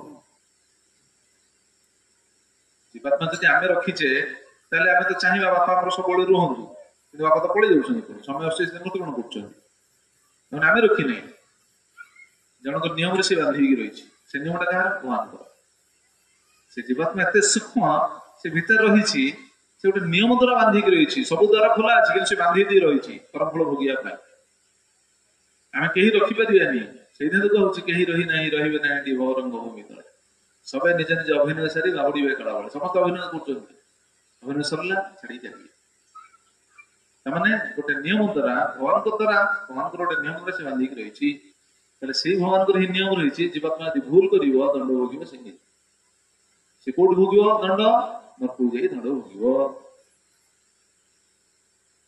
से भाव्य उचित नुह नरक ना नरक अच्छी नरक किए जाए शरीर नष्ट हो जीवात्मा नरक को जाए अच्छा जीवात्मा जब नरक को जाए लोक पुणी सन्देह आसपे बुझे दूसरी क्लीयरली जीवात्मा तो एत सूक्ष्म जीवात्मा केते बड़ से सूक्ष्म शरीर देखी हम मैंने केते जानते वेदर कहुई जीवात्मार आकार आप शुणिले आश्चर्य केशाग्र शतभाग से शतधा कल्पित केशर अग्रभाग केते सूक्ष्म देखना केशर अग्रभागटा केते सूक्ष्म ताकू 100 भाग करेंगे पुणी गोटे गोटे भाग नहीं पुणी 100 भाग करेंगे बुझिपारे केशर अग्रभाग को 10,000 भाग भाग कला जो भागटा आसो हूँ जीवात्मार आकार जोटा कि आम करें केशर गोटे भाग अग्रभाग 10,000 भाग विभक्त करके जो अंश को देखिए से देखी पारती नहीं गोटे चित शक्ति स्फुलिंग भगवान चित शक्ति से जीवात्मा से शरीर अच्छी शरीर काम कर चली बाबा चाहिए हाँ चाहिए उठो ना उठ से उठो से सूक्ष्म शक्ति सूक्ष्म जो जीवात्मा तो सी जाए नरक किंतु प्रश्न आस लोक विश्वास करेंगे कहीं विश्वास करना लोक कहे जीवात्मा जब एत सूक्ष्म सी पुणी नरक को जाऊँगी पुणी कौन ततला लुहा पेटे ढाल दौरान कौन लुहा मूर्ति को आलिंगन करें जन बुझे बुझीपार कि जीवात्मा यदि एत सूक्ष्म ताको पुणी मुह खोल ढाड़ी लोक कहे ना ये सब काल्पनिक जिन ना काल्पनिक ना बुझा उचित जीवात्मा एत सूक्ष्म से जीवात्मा गोटे शरीर द्वारा ये सब जिन भोग करे आम भीतर से जीवात्मा अच्छी से जीवात्मा अच्छी बोली आम पाखे खाद्य वस्तु रही आम खाऊचे मैंने जीवात्मा से भोजन करुच्ची खाद्य वस्तु को नौ गोटे शरीर द्वारा शरीरटा अच्छी बोली से खाद्य वस्तु नौ जीवात्मा यदि शरीर न रे खाद्य वस्तु नहीं पार देखुना देखिए सब भूत जो बोलते भूत प्रेत सब लगे कौन कौन व्यक्ति देह भूत लगे से भूत खाई पार न से गोटे लोक देह पशिकी देखिए पूरा हांडी हांडी कणा पीद माने साधारण लोकटा पी पारे से पी दूसरी केमती पी दूसरी शरीर द्वारा से पाऊँ खाली से जीवात्मा खाली पाइपर से जहाँ से दंड भी भोग गोटे शरीर द्वारा अर्थात से जीवात्मा विभिन्न शरीर पाए आम शुणिले ना केत से देवता स्वर पाए देवता स्वर पाए से स्वरटा हूँ अलग এটা আমার স্থূଳ ଶରୀର, এটা হচ্ছে ମଣିଷ ଶରୀର। ସେ ଦେବତା ସ୍ୱର ପାଇବ, ସେ ସ୍ୱର ପାଇବ ଅଲଗା ସ୍ୱର, ଯେ ଜୀବାତ୍ମା ତା ଭିତରେ ଥିବ। ସେମିତି ନର୍କକୁ ଯେତେବେଳେ ଯାଏ, ନର୍କରେ ଦଣ୍ଡ ପାଇବା ପାଇଁ ଗୋଟେ ଶରୀର ଦିଆଯାଏ। ନର୍କରେ ଗୋଟେ ଶରୀର ଦିଆଯାଏ କେବଳ ଦଣ୍ଡ ପାଇବା ପାଇଁ। ସେ ଶରୀରଟାକୁ କୁହାଯାଏ ଯାତନା ଶରୀର। କି ଶରୀର? ଯାତନା ଶରୀର। ଅର୍ଥାତ୍ କେବଳ ଯାତନା ପାଇବ, କଷ୍ଟ ପାଇବ, ଦଣ୍ଡ ପାଇବ। ଦଣ୍ଡ ପାଇବା ପାଇଁ ତାକୁ ଦିଆହେଇଛି, ମରିବନି। ସେଟା ଦଣ୍ଡ ପାଇଲେ ଆପଣ ଚିନ୍ତା କରୁନା, ଯେମିତି ଶୁଣିଲେ ତତଲା ତରଳ ଭାବ ଯଦି ପାଟିରେ ପୁରେଇବେ ସେ ତ ମରିଯିବ, ଏଇଠି ଯଦି ପକା ହବ ତ ମରିଯିବ ସିଏ। କିନ୍ତୁ ସେଇଠି ଯୋଉ ଢଳା ହବ ସେ ମରିବନି। ସେ ଶରୀରଟା ସେଭଳି ମରିବନି, ଖାଲି କଷ୍ଟଟା ଭୋଗିବ। ମରିବା ମାନେ କଣ କି? ମରିବା ମାନେ ଜୀବାତ୍ମା ଶରୀର ଛାଡି ଚାଲିଲେ ଆମେ କହୁଛ ମରିଗଲା। ଆଉ ସେ ଜୀବାତ୍ମା ତ ଶରୀର ଛାଡିବନି, ସେ ତ ଶରୀରଟା ଦିଆହେଇଛି ଦଣ୍ଡ ଭୋଗିବା ପାଇଁ। ତେଣୁ ଖାଲି ଦଣ୍ଡ ଭୋଗିବା ପାଇଁ ସେଠିକି। ସେଇଠି ପରୀକ୍ଷିତ ମହାରାଜ ପଚାରିଲେ, ବ୍ୟକ୍ତି ନର୍କକୁ କେମିତି ନଯିବ ମତେ ସେ କଥା କୁହ। ପରୀକ୍ଷିତ କାହିଁକି ପଚାରିଲେ? ପରୀକ୍ଷିତ ଥିଲେ ସାଧୁ, ପରୀକ୍ଷିତ ଥିଲେ ଭକ୍ତ। ସାଧୁ ହୃଦୟ ନବନୀତ ସମାନ। ସାଧୁଙ୍କ ହୃଦୟ କଣ କି? ନବନୀତ ଭଳି। ପର ଦୁଃଖରେ ଯିଏ ଦୁଃଖୀ ହେଇଯାଆନ୍ତି, ଜୀବର ଦୁଃଖକୁ ଦେଖି ଯିଏ ଦୁଃଖ ପ୍ରକାଶ କରନ୍ତି, ଜୀବମାନଙ୍କର କଲ୍ୟାଣ ପାଇଁ ଯିଏ ଚିନ୍ତା କରନ୍ତି, ସେ ହେଲେ ସାଧୁ। ତେଣୁ ପରୀକ୍ଷିତ ଜୀବମାନଙ୍କର କଲ୍ୟାଣ ପାଇଁ ଏଭଳି ଚିନ୍ତା କରି ସେ ପଚାରିଲେ, ବ୍ୟକ୍ତି କିଭଳି ନର୍କକୁ ନଯିବ ମତେ ସେ କଥା କୁହ। ଆପଣ ଏ ପ୍ରଶ୍ନକୁ ମନେ ରଖିବେ। ଶ୍ଲୋକ ତ ମନେ ରହିବନି, କେବଳ ପ୍ରଶ୍ନକୁ ମନେ ରଖିଥାନ୍ତୁ। ପରୀକ୍ଷିତ କଣ ପଚାରିଲେ? ହେ ସୁଖଦେବ ଗୋସ୍ୱାମୀ, ବ୍ୟକ୍ତି ଆପଣ ଯୋଉ ବର୍ତ୍ତମାନ କହିଲେ ନର୍କକୁ ଯାଇକି ଦଣ୍ଡ ଭୋଗୁଛି, କିଭଳି ବ୍ୟକ୍ତି ନର୍କକୁ ନଯିବ ସେ କଥା କୁହନ୍ତୁ। ଏଇ ପ୍ରଶ୍ନ ପରୀକ୍ଷିତଙ୍କର ଥିଲା ମୁଖ୍ୟ ପ୍ରଶ୍ନ। ଏଇ ପ୍ରଶ୍ନଟାକୁ ଆପଣ ମନେ ରଖିବେ 7 ଦିନ ପର୍ଯ୍ୟନ୍ତ। ୟା ଉପରେ ଉତ୍ତରଟା ଆସିବ, ପୁରା ପ୍ରଶ୍ନଟା ୟା ଉପରେ ହିଁ ପର୍ଯ୍ୟବେସିତ। କିନ୍ତୁ ସୁଖଦେବ ଗୋସ୍ୱାମୀ ତାର ଉତ୍ତର କଣ ଦେବେ ଦେଖନ୍ତୁ। ପରୀକ୍ଷିତ ପଚାରିଲେ କେମିତି ନର୍କକୁ ନଯିବେ ସେ କଥା କୁହନ୍ତୁ। ସୁଖଦେବ ଗୋସ୍ୱାମୀ କଣ କହୁଛନ୍ତି? ଶ୍ରୀ ଶୁକବାଚ ନଚେତି ହୈବାପଚିତିଂ ଯଥାଂହସ କୃତସ୍ୟ କୁର୍ଯାତ୍ ମନୋକ୍ତ ପାଣିଭି ଧ୍ରୁବଂ ସ ବୈ ପ୍ରତ୍ୟ ନରକାନ୍ନୁପେତି ଯେ କୀର୍ତିତା ମେ ଭବତଃ ତିକ୍ମ ଯାତନା। ସୁଖଦେବ ଗୋସ୍ୱାମୀ କଣ କହିଲେ ଦେଖନ୍ତୁ, କେତେ ବିଚିତ୍ର କଥା କହିଲେ। କହିଲେ ହେ ପରୀକ୍ଷିତ, ତୁମେ କହିଲେ ନର୍କକୁ ନ ଯିବା କଥା, କିନ୍ତୁ ବ୍ୟକ୍ତି ନର୍କକୁ ନିଶ୍ଚିତ ଯିବ। କହିଲେ ଧ୍ରୁବଂ ସବି ପ୍ରତ୍ୟ ନରକାନ୍ନୁପେତି। ଧ୍ରୁବଂ, ଧ୍ରୁବଂ ଶବ୍ଦର ଅର୍ଥ ନିଶ୍ଚିତ ଭାବେ। ନିଶ୍ଚିତ ଭାବେ ବ୍ୟକ୍ତି ଶରୀର ଛାଡ଼ିଲା ପରେ ନର୍କ ମାନଙ୍କୁ ଯିବ। ନରକାନ୍ନୁପେତି, ନର୍କ ମାନଙ୍କୁ, ଗୋଟେ ନର୍କ ନର୍କ ମାନଙ୍କୁ ଯିବ। ଯାହାକି ଯେ କୀର୍ତ୍ତି ତାମେ ଭବତଃ ତିକ୍ମ ଯାତନା। ମୁଁ ତୁମ ପାଖରେ ଯୋଉ ତିକ୍ମ ଯାତନା, ଯୋଉ ସାଂଘାତିକ ଦଣ୍ଡ କଥା କହିଲି, ତାକୁ ସେ ଭୋଗିବ ଯାଏ ନିଶ୍ଚିତ। ପରୀକ୍ଷିତ ପଚାରିଲେ, ମୁଁ ତ ପଚାରୁଛି କେମିତି ବ୍ୟକ୍ତି ନର୍କକୁ ନ ଯିବ ସେ କଥା କୁହନ୍ତୁ। ଆପଣ କଣ କହୁଛନ୍ତି ନିଶ୍ଚିତ ଯିବ? କହିଲେ ହଁ ନିଶ୍ଚିତ ଯିବ। କାହିଁକି? ତା କାରଣ ବି କହିଦେଲେ। କାରଣ ଏ ଜଗତରେ ବ୍ୟକ୍ତି ଯୋଉ ପାପ କରେ, ସେ ପାପର ପରିଣତି ଭୋଗିବା ପାଇଁ ପଡେ। ପାପଟା 3 ପ୍ରକାର ପାପ ହେଇଥାଏ କହୁଛନ୍ତି। କୃତସ୍ୟ କୁର୍ଯାତ୍ ମନ ଉକ୍ତ ପାଣିଭି। ବ୍ୟକ୍ତି ଏ ଜଗତରେ 3 ପ୍ରକାର ପାପ କରିଥାଏ। ପାପ 3 ପ୍ରକାର। 3 ପ୍ରକାର ମାନେ ଆମେ ତ ଯାହା ଶୁଣିଥିଲେ 28 ପ୍ରକାର ନର୍କ ବର୍ଣ୍ଣନା ରହିଛି, 7,000 ନର୍କ ରହିଛି। କିନ୍ତୁ ପାପ ମୋଟାମୋଟି ଭାବେ 3 ପ୍ରକାର ପାପ ହେଇଥାଏ। କଣ କଣ 3 ପ୍ରକାର? ମନ ଉକ୍ତ ପାଣି, ଅର୍ଥାତ୍ ଯେମିତି ଆମର କୁହାଯାଏ କାୟିକ, ବାଚିକ, ମାନସିକ। କାୟିକ ପାପ, କାୟିକ ସମଗ୍ର ଶରୀର ଦ୍ୱାରା ଯୋଉ ପାପ ହୁଏ, ଶରୀର ଦ୍ୱାରା ପାପ କରାହବ, ପାପ ତ ହଉଛି ଆଉ।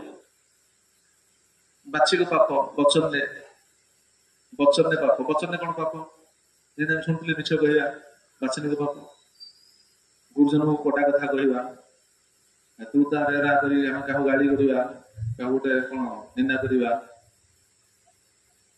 ଏସବୁ କଣ ବାଚନିକ ପାପ। କୋର୍ଟରେ ବି ଅଛି ସେ ନିୟମ। ଆଉ କଣ ସେଟା ଅଛି, କଣ କଣ କଥା ଅଛି ଗୋଟେ, କଣ ସେଟା କହନ୍ତି ମ, ମାନେ ବଚନ ଦ୍ୱାରା ବି ପାପ ହଉଛି। ମାନହାନି, ମାନହାନି କେସ୍। ମାନହାନି, ମାନହାନି। ମୋ ମାନ ମର୍ଯ୍ୟାଦା ଚାଲିଗଲା, ମତେ ଅପମାନ ଦେଇଛି, କୋର୍ଟ ବି ଗୋଟେ ତା ପାଇଁ ଦଫା ଲାଗିଛି, ମାନେ ନିୟମ ଅଛି, ଗୋଟେ ଦଫା ରହିଛି, ମାନହାନି କେସ୍। ବାଚନିକ ପାପ, ବଚନରେ ବି ସେଠି ବଚନରେ କେବେ କାହାକୁ କଟା କଥା କହିବା ଉଚିତ ନୁହଁ। କଳିଯୁଗ ଲୋକମାନେ ଜାଣନ୍ତି ନା ବଚନରେ ପାପ ଅଛି। ଗୁରୁଜନଙ୍କୁ, ପିତାମାତାଙ୍କୁ କଟା କଥା କହିବା, ଗାଳି ଗୁଲଜ କରିବା, ନିନ୍ଦା କରିବା, ଏସବୁ ବାଚନିକ ପାପ। କଳିଯୁଗ ଲୋକ ଏଇଟା ଜାଣନ୍ତି, ସେମାନେ ପରିବାର କେମିତି ଗୁରୁଜନଙ୍କୁ ଉତ୍ତର ଦେଇଦେବେ।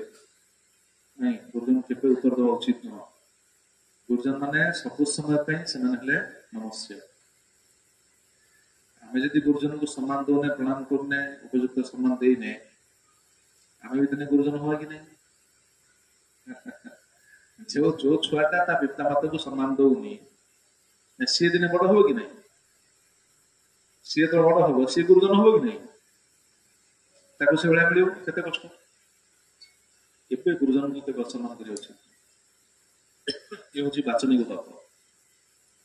ମାନସିକ ପାପ, ମାନସିକ ପାପ ତ ସବୁଠି ଅଛି। ଫଳରେ ମନରେ କାହାର ଖରାପ ଚିନ୍ତା ନ ଆସୁଛି କି?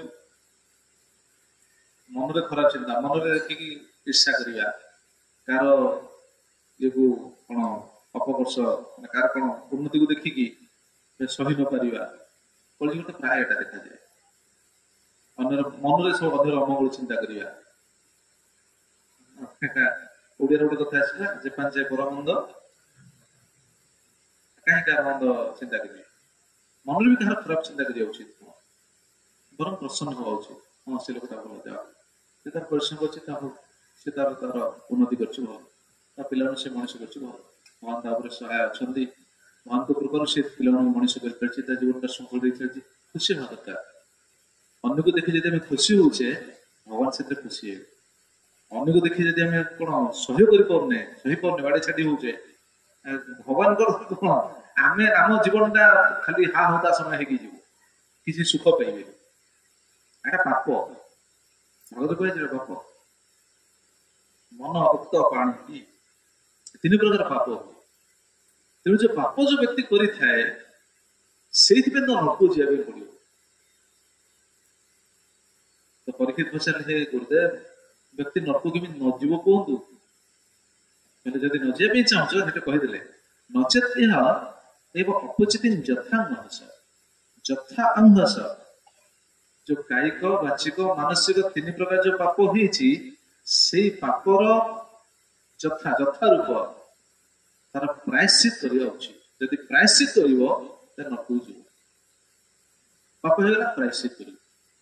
ପ୍ରାୟଶ୍ଚିତ କରିବା ବି ତ ସହଜ ନାହିଁ। ଆପଣ ପ୍ରାୟଶ୍ଚିତ କରିବା ବି ତ ସହଜ ନାହିଁ। କାହିଁକି ଶୁଣିବେ? କିନ୍ତୁ ବୁଝେଇଦେଲେ ପ୍ରାୟଶ୍ଚିତ କରିବା ପାଇଁ ପଡିବ। ପ୍ରାୟଶ୍ଚିତ କରିଦେଲା, ନରକକୁ ଯିବ। ଦେଖୁନାହାନ୍ତି ଗାଁ ଗହଳି ସବୁ, ଆପଣ ଦେଖିଥିବେ, କୌଣସି ବ୍ୟକ୍ତି ଦ୍ଵାରା ଯଦି ଗୋ ମାତା ଯଦି ମୃତ୍ୟୁବରଣ କରିଥିବେ, ଦେଖି ସେ ନଡା ବାନ୍ଧିକି ଭିକ୍ଷା କରନ୍ତି, ଦେଖିଛନ୍ତି? ନଡା ବାନ୍ଧିବେ, ଭିତରେ ଭିକ୍ଷା କରିବେ, ଗୁହାଳରେ ଶୋଇବେ, ଗୁହାଳରେ ରୋଷେଇ କରି ଖାଇବେ, ଶୋଇବେ, ସମସ୍ତଙ୍କୁ ସେ କହିବେ, ମୋ ଦ୍ଵାରା ଗୋ ମାତା ମୃତ୍ୟୁବରଣ କରିଛନ୍ତି, ମତେ ପାପ ଲାଗିଛି, ମତେ କୃପା କର, ହତ୍ୟା ଦୋଷ ଲାଗିଛି। এটা প্রায়শ্চিত বিধি, ପ୍ରାୟଶ୍ଚିତ ବିଧି। ଆଚ୍ଛା, ସେଇଟା ସିନା ଆମେ ଉଦାହରଣ ଦେଲି, ସେଟା ସିନା ଆମେ ଦେଖିଛେ, ଜାଣିଛେ, ବୋଲି ଗ୍ରହଣ କରିଦଉଛେ। ତାହେଲେ ଯେ ନିଶା ସେବନ କରୁଛି, ତାର ପ୍ରାୟଶ୍ଚିତ କଣ? ତାର ପ୍ରାୟଶ୍ଚିତ ଅଛି। ଯେ ଆମିଷ ଭୋଜନ କରୁଛି, ତାର ପ୍ରାୟଶ୍ଚିତ କଣ? 8ଟା ଧର୍ମଶାସ୍ତ୍ର ରହିଛି ପ୍ରାୟଶ୍ଚିତ ପାଇଁ। 8ଟା ଧର୍ମଶାସ୍ତ୍ରରେ ପ୍ରାୟଶ୍ଚିତ ରହିଛି। ପ୍ରାୟଶ୍ଚିତ ବିଧି ବି କେହି ଖୋଜିକି ପାଇବେ ନାହିଁ, ମାନେ ଅନୁସନ୍ଧାନ କରିକି ଖୋଜି, ଯଦି ବି ପାଇଲେ ବି ତାକୁ କରିବା ବି ସହଜ ନାହିଁ, ପାରିବେନି, କରିପାରିବେନି କଳିଯୁଗରେ କେହି। ସେଥିପାଇଁ ଆପଣ ଶାସ୍ତ୍ର ଲେଖା ହେଇଛି, ଏ ପ୍ରାୟଶ୍ଚିତ ଗୁଡା କରିବା ଏତେ ସହଜ ନାହିଁ। ଯେମିତି ଯେଉଁମାନେ ଗର୍ଭରେ ଶିଶୁ ହତ୍ୟା କରନ୍ତି, ମୁଁ ଉଦାହରଣ ଦଉଛି, ତାଙ୍କ ପାଇଁ ପ୍ରାୟଶ୍ଚିତ କଣ ଜାଣିଛନ୍ତି? ତାଙ୍କ ପାଇଁ ପ୍ରାୟଶ୍ଚିତ ହେଉଛି, ଯଦି ସେ ଅଗ୍ନିରେ ଝାସ ଦେବେ ନିଜକୁ, ତାହେଲେ ସେ ପ୍ରାୟଶ୍ଚିତ ନରକକୁ ଯିବେ। କିଏ ଆଜ୍ଞା ଅଗ୍ନିରେ ଝାସ ଦବ?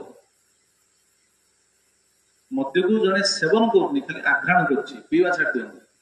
ଯଦି ଆଘ୍ରାଣ କରୁଛି, ମାନେ ଶୁଙ୍ଘିଛି, ତାହେଲେ ସେ 3 ଦିନ ଗରମ ଜଳ ପିଇବ, ରହିବ, କିଛି ଖାଇବନି। 3 ଦିନ ଖାଲି ଗରମ ପାଣି ପିଇକି ରହିବ। ତାପରେ 3 ଦିନ ଖାଲି ପବନ ଆହାର କରି ରହିବ। ତାପରେ ତାର ପ୍ରାୟଶ୍ଚିତ ହବ। ଶୁଙ୍ଘିବା ଲୋକର ଏତିକି ପ୍ରାୟଶ୍ଚିତ, ପିଇବା ଲୋକ ତ ପ୍ରାୟଶ୍ଚିତ ନାହିଁ। କଳିଯୁଗ ଲୋକ ତ କଣ ଅମୃତ ଭଳିଆ ପିଇ ଯାଉଛନ୍ତି, ପ୍ରାୟଶ୍ଚିତ କଣ? କିଛି ନାହିଁ। ସେଠି ପ୍ରାୟଶ୍ଚିତ କେହି କରିପାରିବେ। ତାମାନେ ସମସ୍ତେ କୁଆଡେ ଯିବେ? ନରକକୁ ଯିବେ। ପରୀକ୍ଷିତ ମହାରାଜ କହିଲେ, ସୁଖଦେବ ସେଟା କହିଛନ୍ତି, ନରକକୁ ଯିବେ। ଆମେ ଭାବି ଅଛୁ ନରକ ନାହିଁ, ଅଛି। जी विश्वास करनी जी मानुनी न मानु आम कह जमी उदाहरण ना जंगल गोटे लोक रही सी कह मु मानविनी संविधान को मानविनी मो सरकार नियम को मानविनी मु मानविनी को प्रधानमंत्री को चीफ मिनिस्टर क्या मानविनी जन लोक जो कह चिंता करूँ से कह मुझे मानविनी सी आस मन इच्छा सहयोग पशु जन मारद से कह मुझे जानी मु मानविनी सरकार छाड़देदेव तुम मान न मान तुम विश्वास कर न कर दंड भोगे आसे कहीं सरकार नियम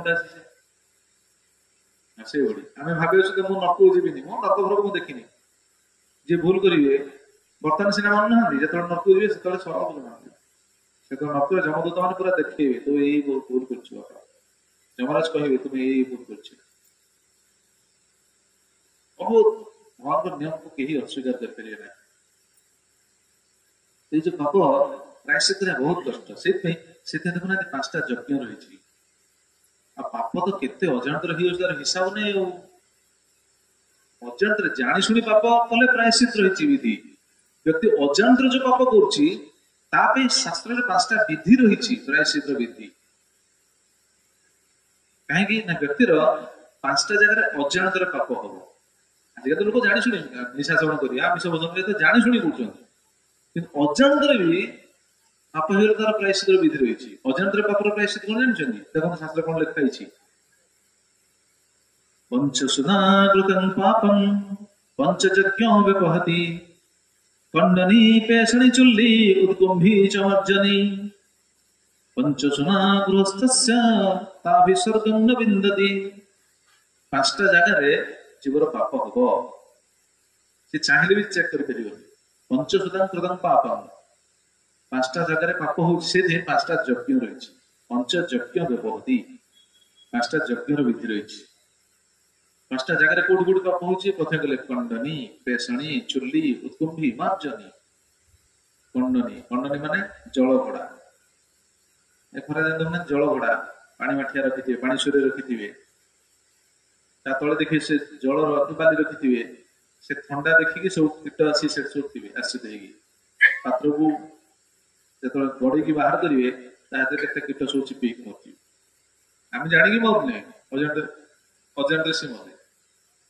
खंडनी पेषणी पेषणी माने पेषणा कटाकटी करती शिल पेषणा ये जहाँ चकी सब आम कि जाणी मरने कौन जीव को से विभिन्न प्रकार जिन पेशुचे चकी विभिन्न प्रकार जिन चकी गुरुचे जदि पोक थी से मर कि नहीं आम जाणी मरचे कि जाणी मरने कि से जीवटा से मरला जीवटा जो मरला पापटा लगे कि जीव हत्यार दोष लगे कि संसार चली हम आप कहले संसार चली हम आउ कौन कौन शुणु खंडनी पेषणी चुल्ली चुल्ली रोसे कर सब रोसे कर चुल्ली रोसे कले जो निया रोसे करेंगे देखिए से काठ जो काठ रोसे कर काठ भर पोक थी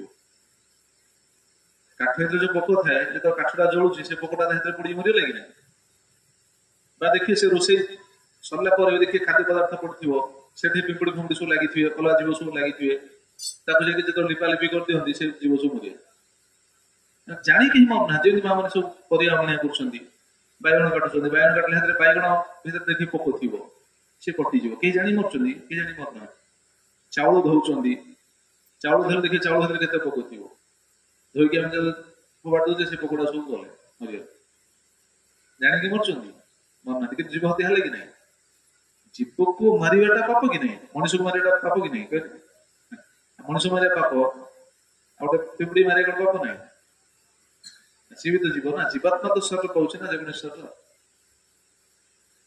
तेणु ये सब 5टा जगह पाप हुए कहुई खंडनी पेषणी चुल्ली चुल्ली रे उत्कुंभी उदुखल उदुखल तो क्या घर नजि हेमदस्ता कुटाकुटी उदुखल भगवान श्रीकृष्ण को माँ यशोदा बांधी थे आजिका तो उदुखल नथी बुझी नु हेमदस्ता ढेंकी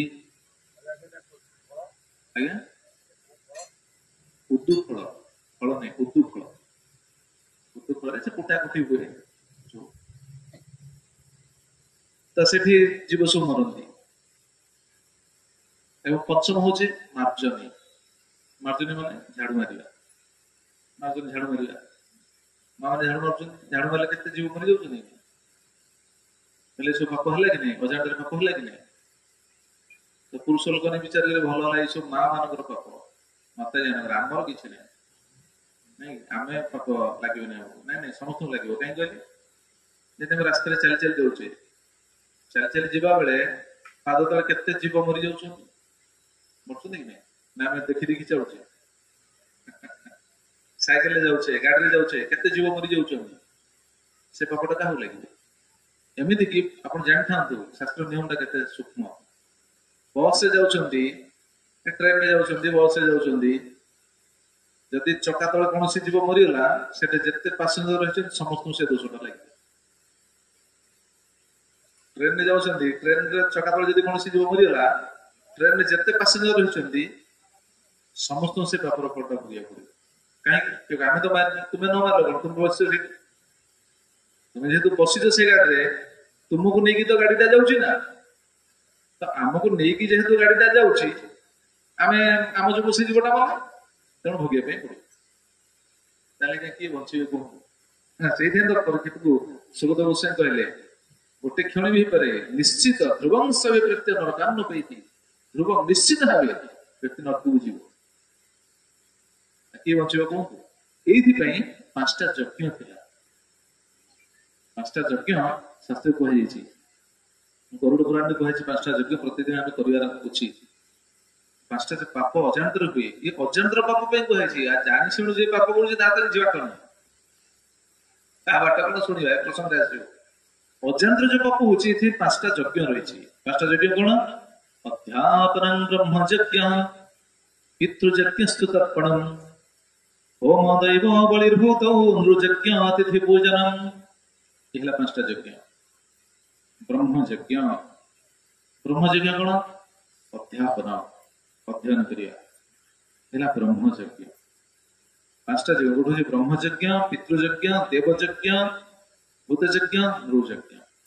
ଏ 5ଟା ଯଜ୍ଞ। 5ଟା ଯଜ୍ଞର ଅର୍ଥ କଣ, ମାନେ କଣ ତାର କାର୍ଯ୍ୟ କଣ? ବ୍ରହ୍ମଯଜ୍ଞ ଶବ୍ଦରେ ଅଧ୍ୟୟନ କରିବା। କଣ ଅଧ୍ୟୟନ କରିବା? ଶାସ୍ତ୍ର ଅଧ୍ୟୟନ କରିବା। ଭଗବାନଙ୍କର ମୁଖ ନିଃସୃତ ବାଣୀ, ଗୀତା, ଭାଗବତମ କିଛି ଅଧ୍ୟୟନ କରିବା, ଶାସ୍ତ୍ର ଅଧ୍ୟୟନ କରିବା ଉଚିତ। ଭଗବାନ ଯୋଉ ଗୀତାର ଜ୍ଞାନ ଦେଇଛନ୍ତି, ଭାଗବତର ଯୋଉ ବର୍ତ୍ତମାନ ଆଲୋଚନା ହଉଛି, କାହା ପାଇଁ? ଲୋକ ଭାବନ୍ତି ଏଗୁଡା ଆମ ପାଇଁ ନାହିଁ, କିନ୍ତୁ କାହା ପାଇଁ? ଯିଏ ଘର ଦ୍ୱାରା ଛାଡିବେ, ବାବାଜୀ ହେବେ, ମଠରେ ରହିବେ, ଅରୁଆ ଡାଲମା ଖାଇବେ, ଖଟରେ ଶୋଇବେ, ତାଙ୍କ ପାଇଁ ଲୋକ ଭାବନ୍ତି ସେୟା। ନା ନାଇଁ? ସେ ଯେ ବାବାଜୀ ହେବେ, ଘରେ ରହିବେନି, ସେ ସଂସାର ଛାଡି ଯେ ମଠକୁ ଯେ ସିଏ ପଢିବେ ନା, ଆମେ କଣ ପଢିବୁ? ଆମେ ସଂସାରରେ ପାପ କରିବୁ, ନରକକୁ ଯିବୁ। ଭଗବାନଙ୍କର ଯୋଉ ନିୟମ, ଭଗବାନଙ୍କର ଯୋଉ ବିଧିବିଧାନ ରହିଛି, ଶାସ୍ତ୍ରଟା ସମସ୍ତଙ୍କ ପାଇଁ। ଲୋକ ଭାବନ୍ତି ନା ଶାସ୍ତ୍ରଟା ଗୃହସ୍ଥ ପାଇଁ ନୁହଁ। ଆଚ୍ଛା, ଭଗବାନ ଯେତେବେଳେ ଅର୍ଜୁନକୁ ଶିକ୍ଷା ଦେଇଥିଲେ, ଅର୍ଜୁନ କଣ ଥିଲେ କହିଲେ? ଅର୍ଜୁନ ବାବାଜୀ ଥିଲେ ନା ଗୃହସ୍ଥ ଥିଲେ? ଆଜ୍ଞା, ଅର୍ଜୁନଙ୍କର କେତେ ପତ୍ନୀ ଥିଲେ ଜାଣିଛନ୍ତି କି? ଅର୍ଜୁନ ସାଧାରଣ ବ୍ୟକ୍ତି ନଥିଲେ, ଅର୍ଜୁନ ବଡ ଗୃହସ୍ଥ ଥିଲେ। ଅର୍ଜୁନଙ୍କର 4 ଜଣ ପତ୍ନୀ ଥିଲେ। 4ଟା ପତ୍ନୀ? ହଁ, 4 ଜଣ ପତ୍ନୀ ଥିଲେ। କେତେ ସେମାନେ? 4 ଜଣ ପତ୍ନୀର ନାମ ଜାଣିଛନ୍ତି? ଶୁଣିବେ। ଅର୍ଜୁନଙ୍କର 4 ଜଣ ପତ୍ନୀ, ଜଣେ ତ ହଉଛନ୍ତି ଦ୍ରୌପଦୀ, ସମସ୍ତେ ଜାଣିଛନ୍ତି। ଦ୍ୱିତୀୟ ହଉଛନ୍ତି ଭଗବାନ ଶ୍ରୀକୃଷ୍ଣଙ୍କର ଭଉଣୀ, କିଏ? ସୁଭଦ୍ରା। ସୁଭଦ୍ରା ଥିଲେ ଅର୍ଜୁନଙ୍କର ଭଉଣୀ, ଅର୍ଜୁନଙ୍କର କଣ ପତ୍ନୀ? କୃଷ୍ଣଙ୍କର ଭଉଣୀ। ତୃତୀୟ ହଉଛନ୍ତି ନାଗକନ୍ୟା ଉଲ୍ଲୁପୀ, ସେ ଥିଲେ ଅର୍ଜୁନଙ୍କର ପତ୍ନୀ। ଚତୁର୍ଥ ହଉଛନ୍ତି ମଣିପୁର ରାଜକନ୍ୟା ଚିତ୍ରାଙ୍ଗଦା, ଯାହା ଗୋଟେ ବପୁରବାହନ ବଂଶ ଆସିଥିଲେ। ଚିତ୍ରାଙ୍ଗଦା, ସେ ହଉଛନ୍ତି ଅର୍ଜୁନଙ୍କର ପତ୍ନୀ। 4 ଜଣ ପତ୍ନୀଙ୍କର ସେ ହଉଛନ୍ତି ପତ୍ନୀ।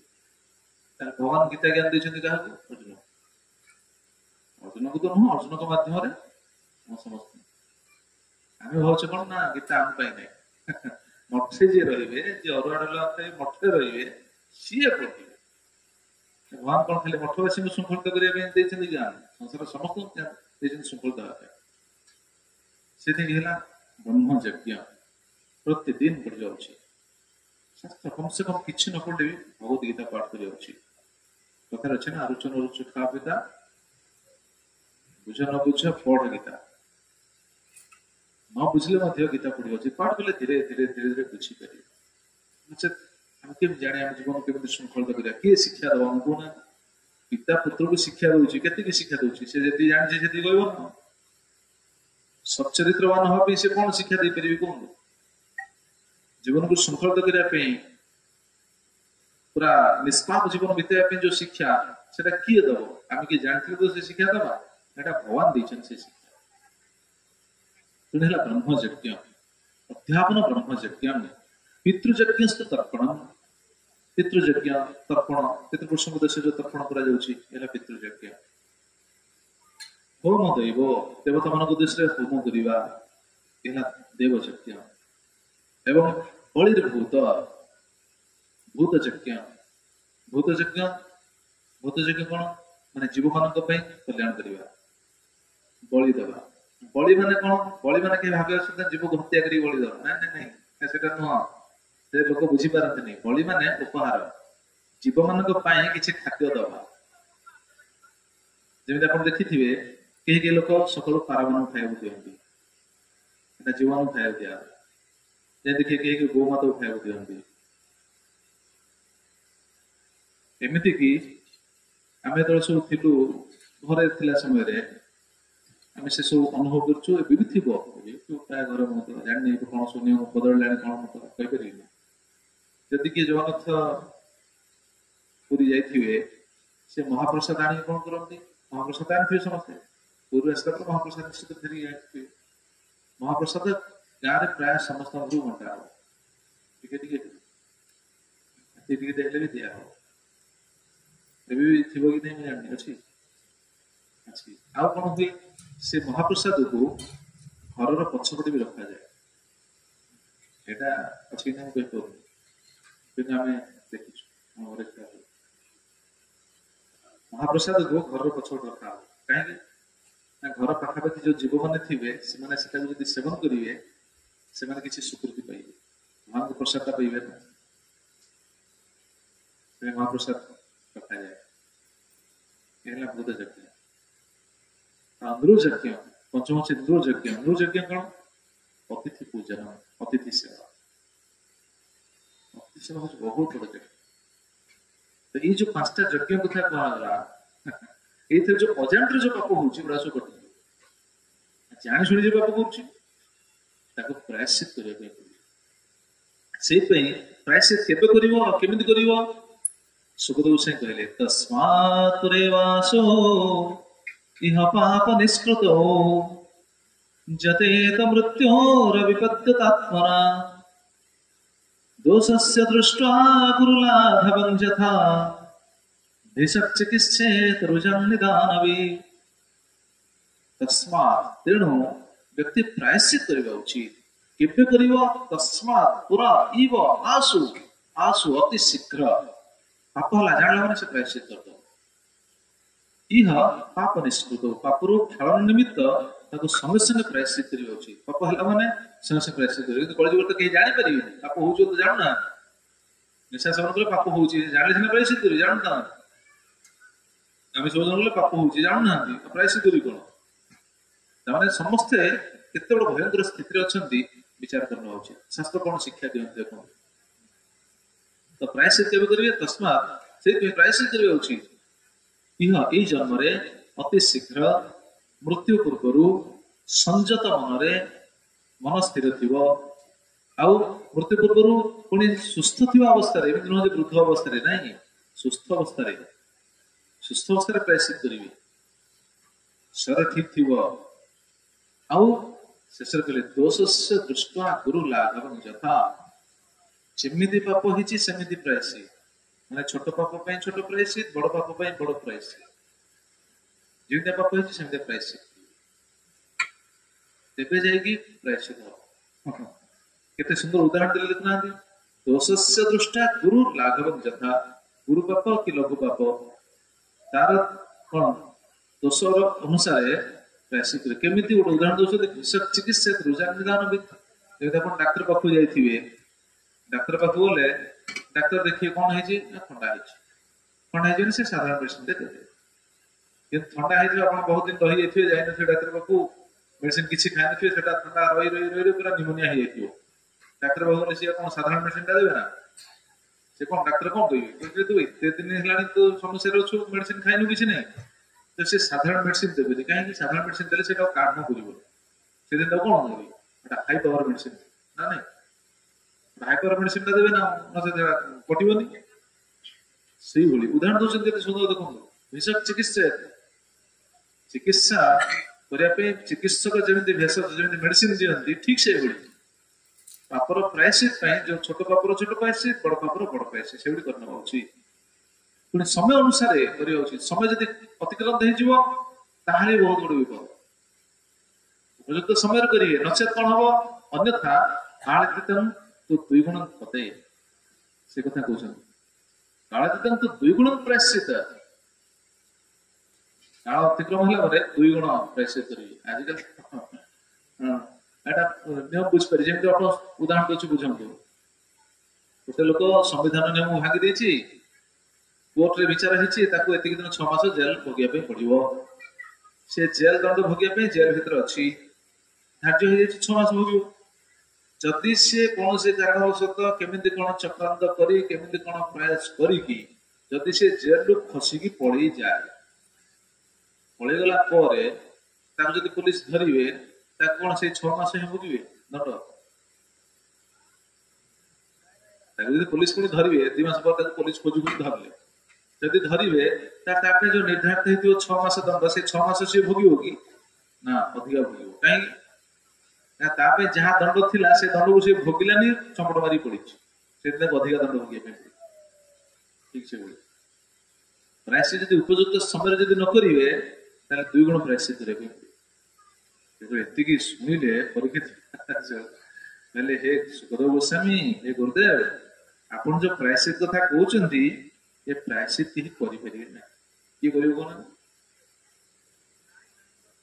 कर अति शीघ्र मृत्यु पूर्व जहाँ विधि सब रही प्रायश्चित कर देखो राजा कौन पचारे श्री राजवाच दृष्ट्वा सुताभ्यां जद पापं जानन्नपि आत्मनोहितं करोति भूय विवश प्रायश्चितं मथो कथम् दृष्ट्वा सुताभ्यां जद पापं जानन्नपि आत्मनोहितं व्यक्ति देखुचंदी जगत रे व्यक्ति पाप करुचंदी देखिले मध्य व्यक्ति पाप करुची देखि कोने भूल करुची दृष्ट्वा देखुची कौन देखुची राजदंड लोकनिंदा आदि जेमि गोटे लोक चोरी करुची चोरी कले ताकू राजदंड राजा दंड दौरान सरकार दंड दौरान लोक मैंने निंदा कर देखिकी लोक बुझी पारना चोर पुणी चोरी कर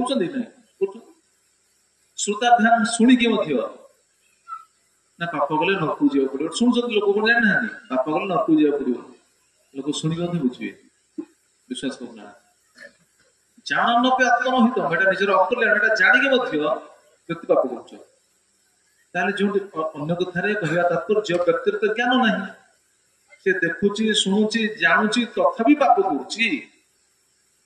जदि से पाप कला कौन सी कारणवशत ज्ञान दि जाए तुम प्रायश्चित कर नरकू जीवनी से जो प्रायश्चित भी कर प्रायश्चित कला पुणी तो पाप कर ना प्रायश्चित है से कथा से उपचार प्रायश्चित कथो कथम प्रायश्चित हम के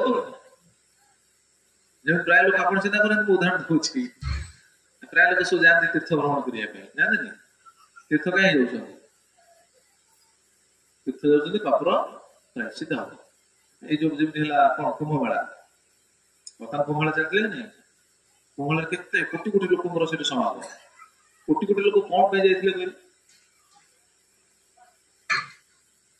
कौन पे जाते आम जीवन में बहुत पाप हो जाए पाप को ख्याल कर गंगा बुड़े जेपी समय बुड़ी पड़े जिते पाप अच्छी सब छाड़ी पड़े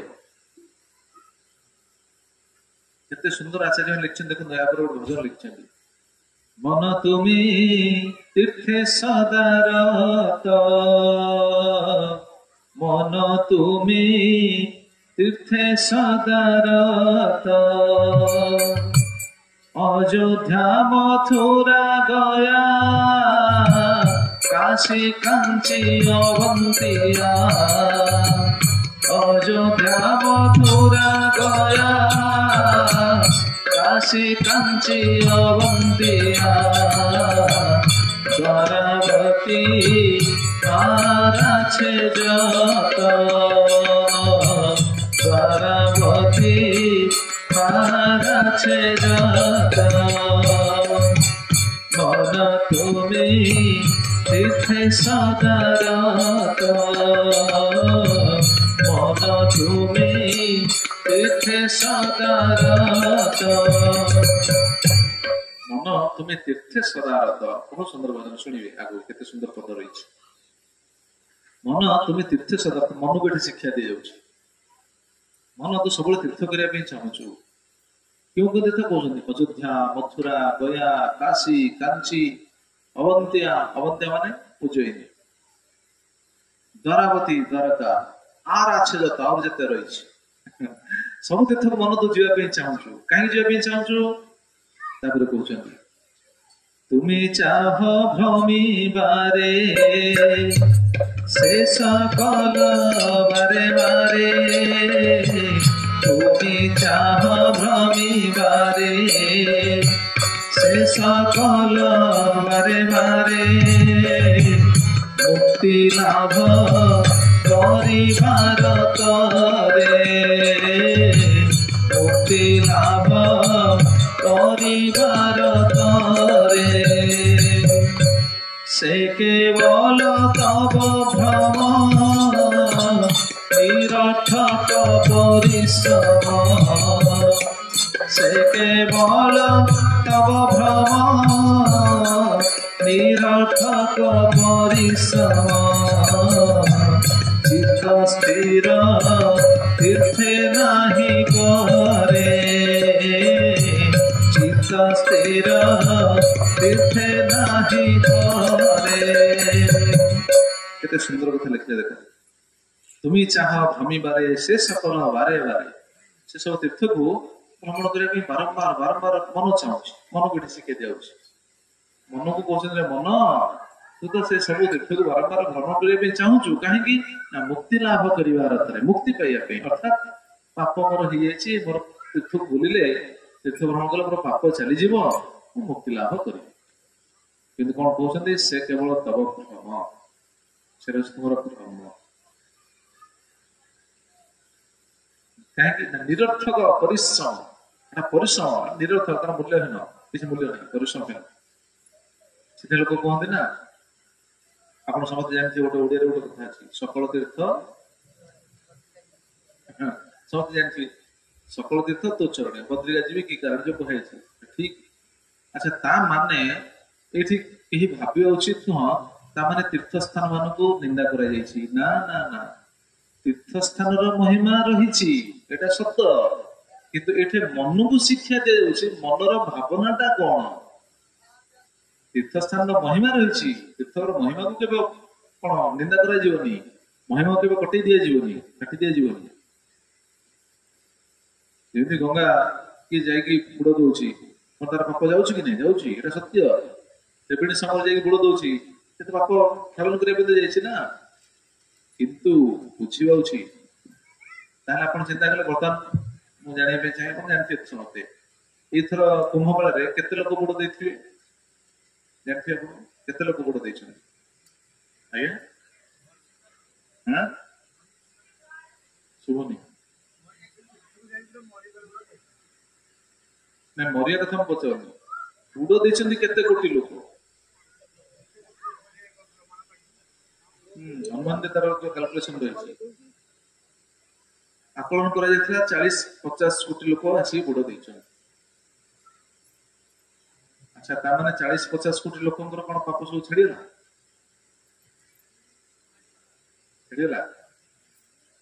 अच्छा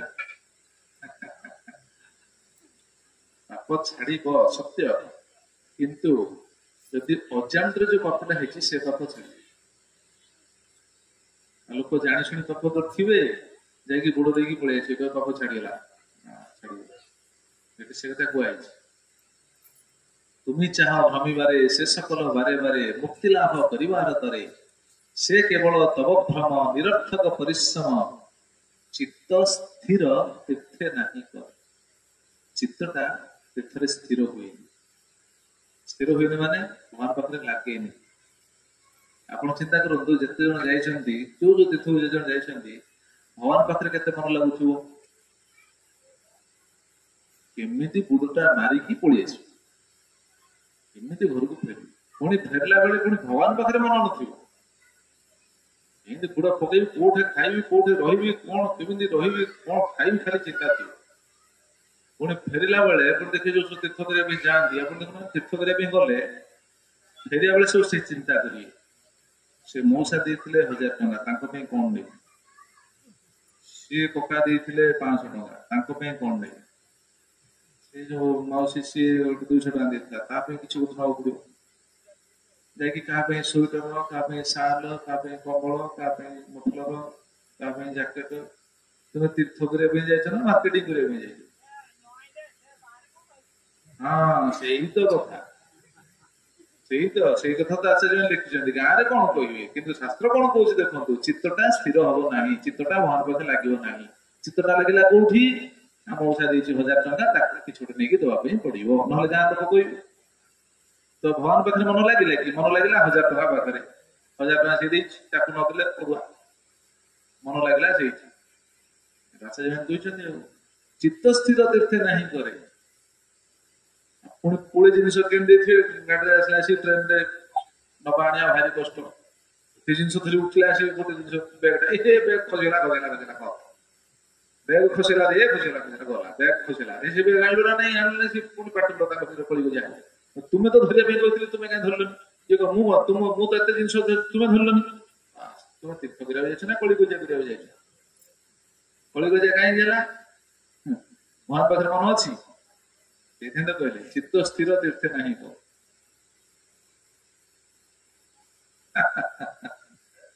ତେଣୁ ଶାସ୍ତ୍ର କେତେ, ତାହେଲେ କଣ ତୀର୍ଥକୁ ବାରଣ କରାଯାଇଛି? ତୀର୍ଥ କଣ ଘୃଣା କରାଯାଇଛି? ନା ଘୃଣା କରାଯାଇନି, ତୀର୍ଥକୁ ମନା କରାଯାଇନି।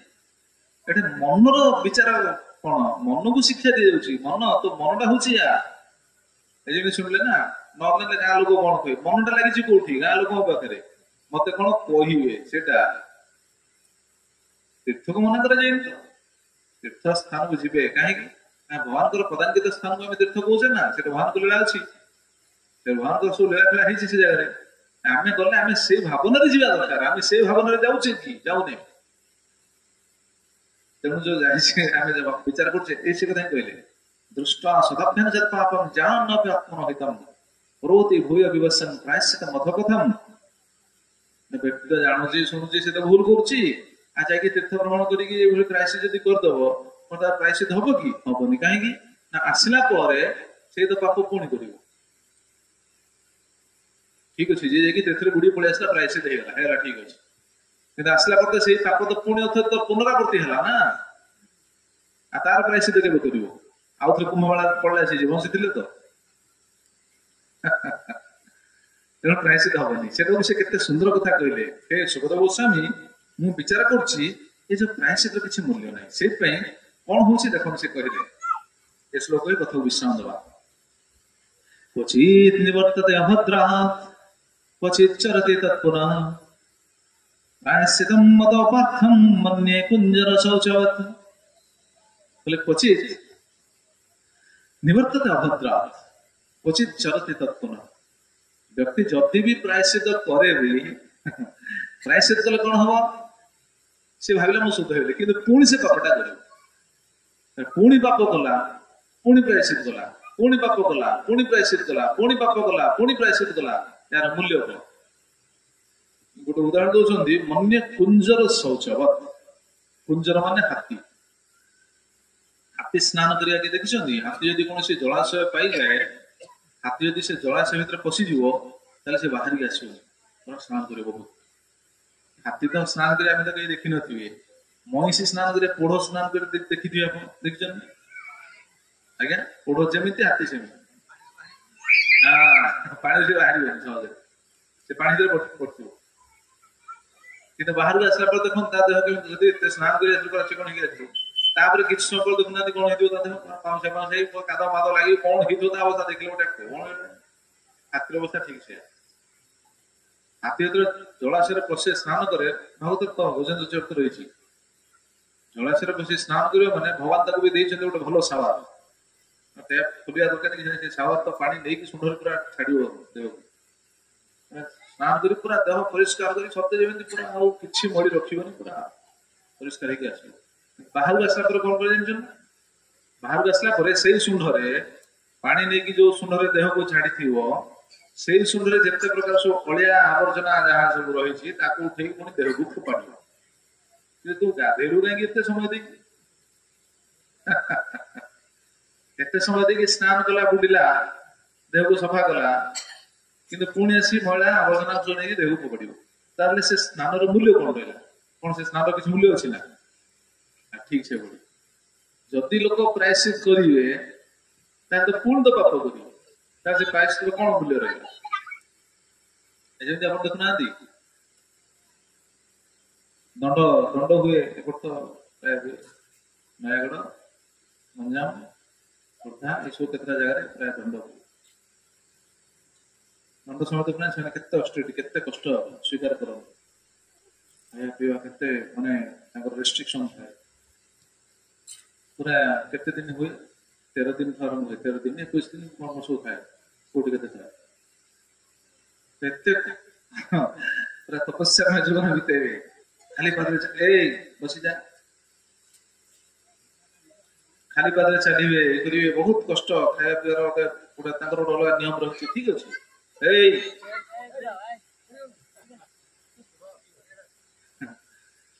ତ ଦେଖିଏ ଯେତେବେଳେ ସରିବ ଦଣ୍ଡ ସରିଲା ପରେ କଣ କରିବେ? ପୁଣି ଜୀବକୁ ହତ୍ୟା କରି ଭୋଜନ କରିବେ।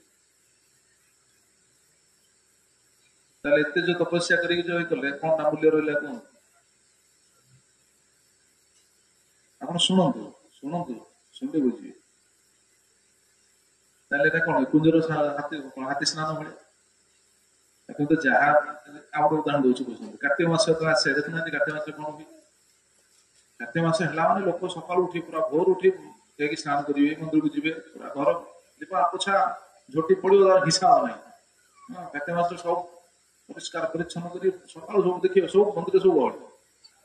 କାର୍ତ୍ତିକ ମାସ କଣ? କାର୍ତ୍ତିକ ମାସ ସକାଳୁ ପୁରା ମନ୍ଦିର ସବୁ ଗହଳି, ହୁଳହୁଳି ଦେଇକି ପୁରା ଆଉ ଛତ୍ର କରିବ, ଏରିଆ କମ୍ପି ଯାଉଥିବ। ମାସ ସାରା ଚାଲିବ। ଯେତେବେଳେ ମାସ ସରିଯିବ, କାର୍ତ୍ତିକ ପୂର୍ଣ୍ଣମୀ ହେଇଯିବ, ତା ପରଦିନ ତାଳ ଦେଇକି ନାଁ ଦିଆହେଇଛି, ଛାଡ ଖାଇ। ତାଳ ଦେଇକି ନାଁ ଦିଆହେଇଛି।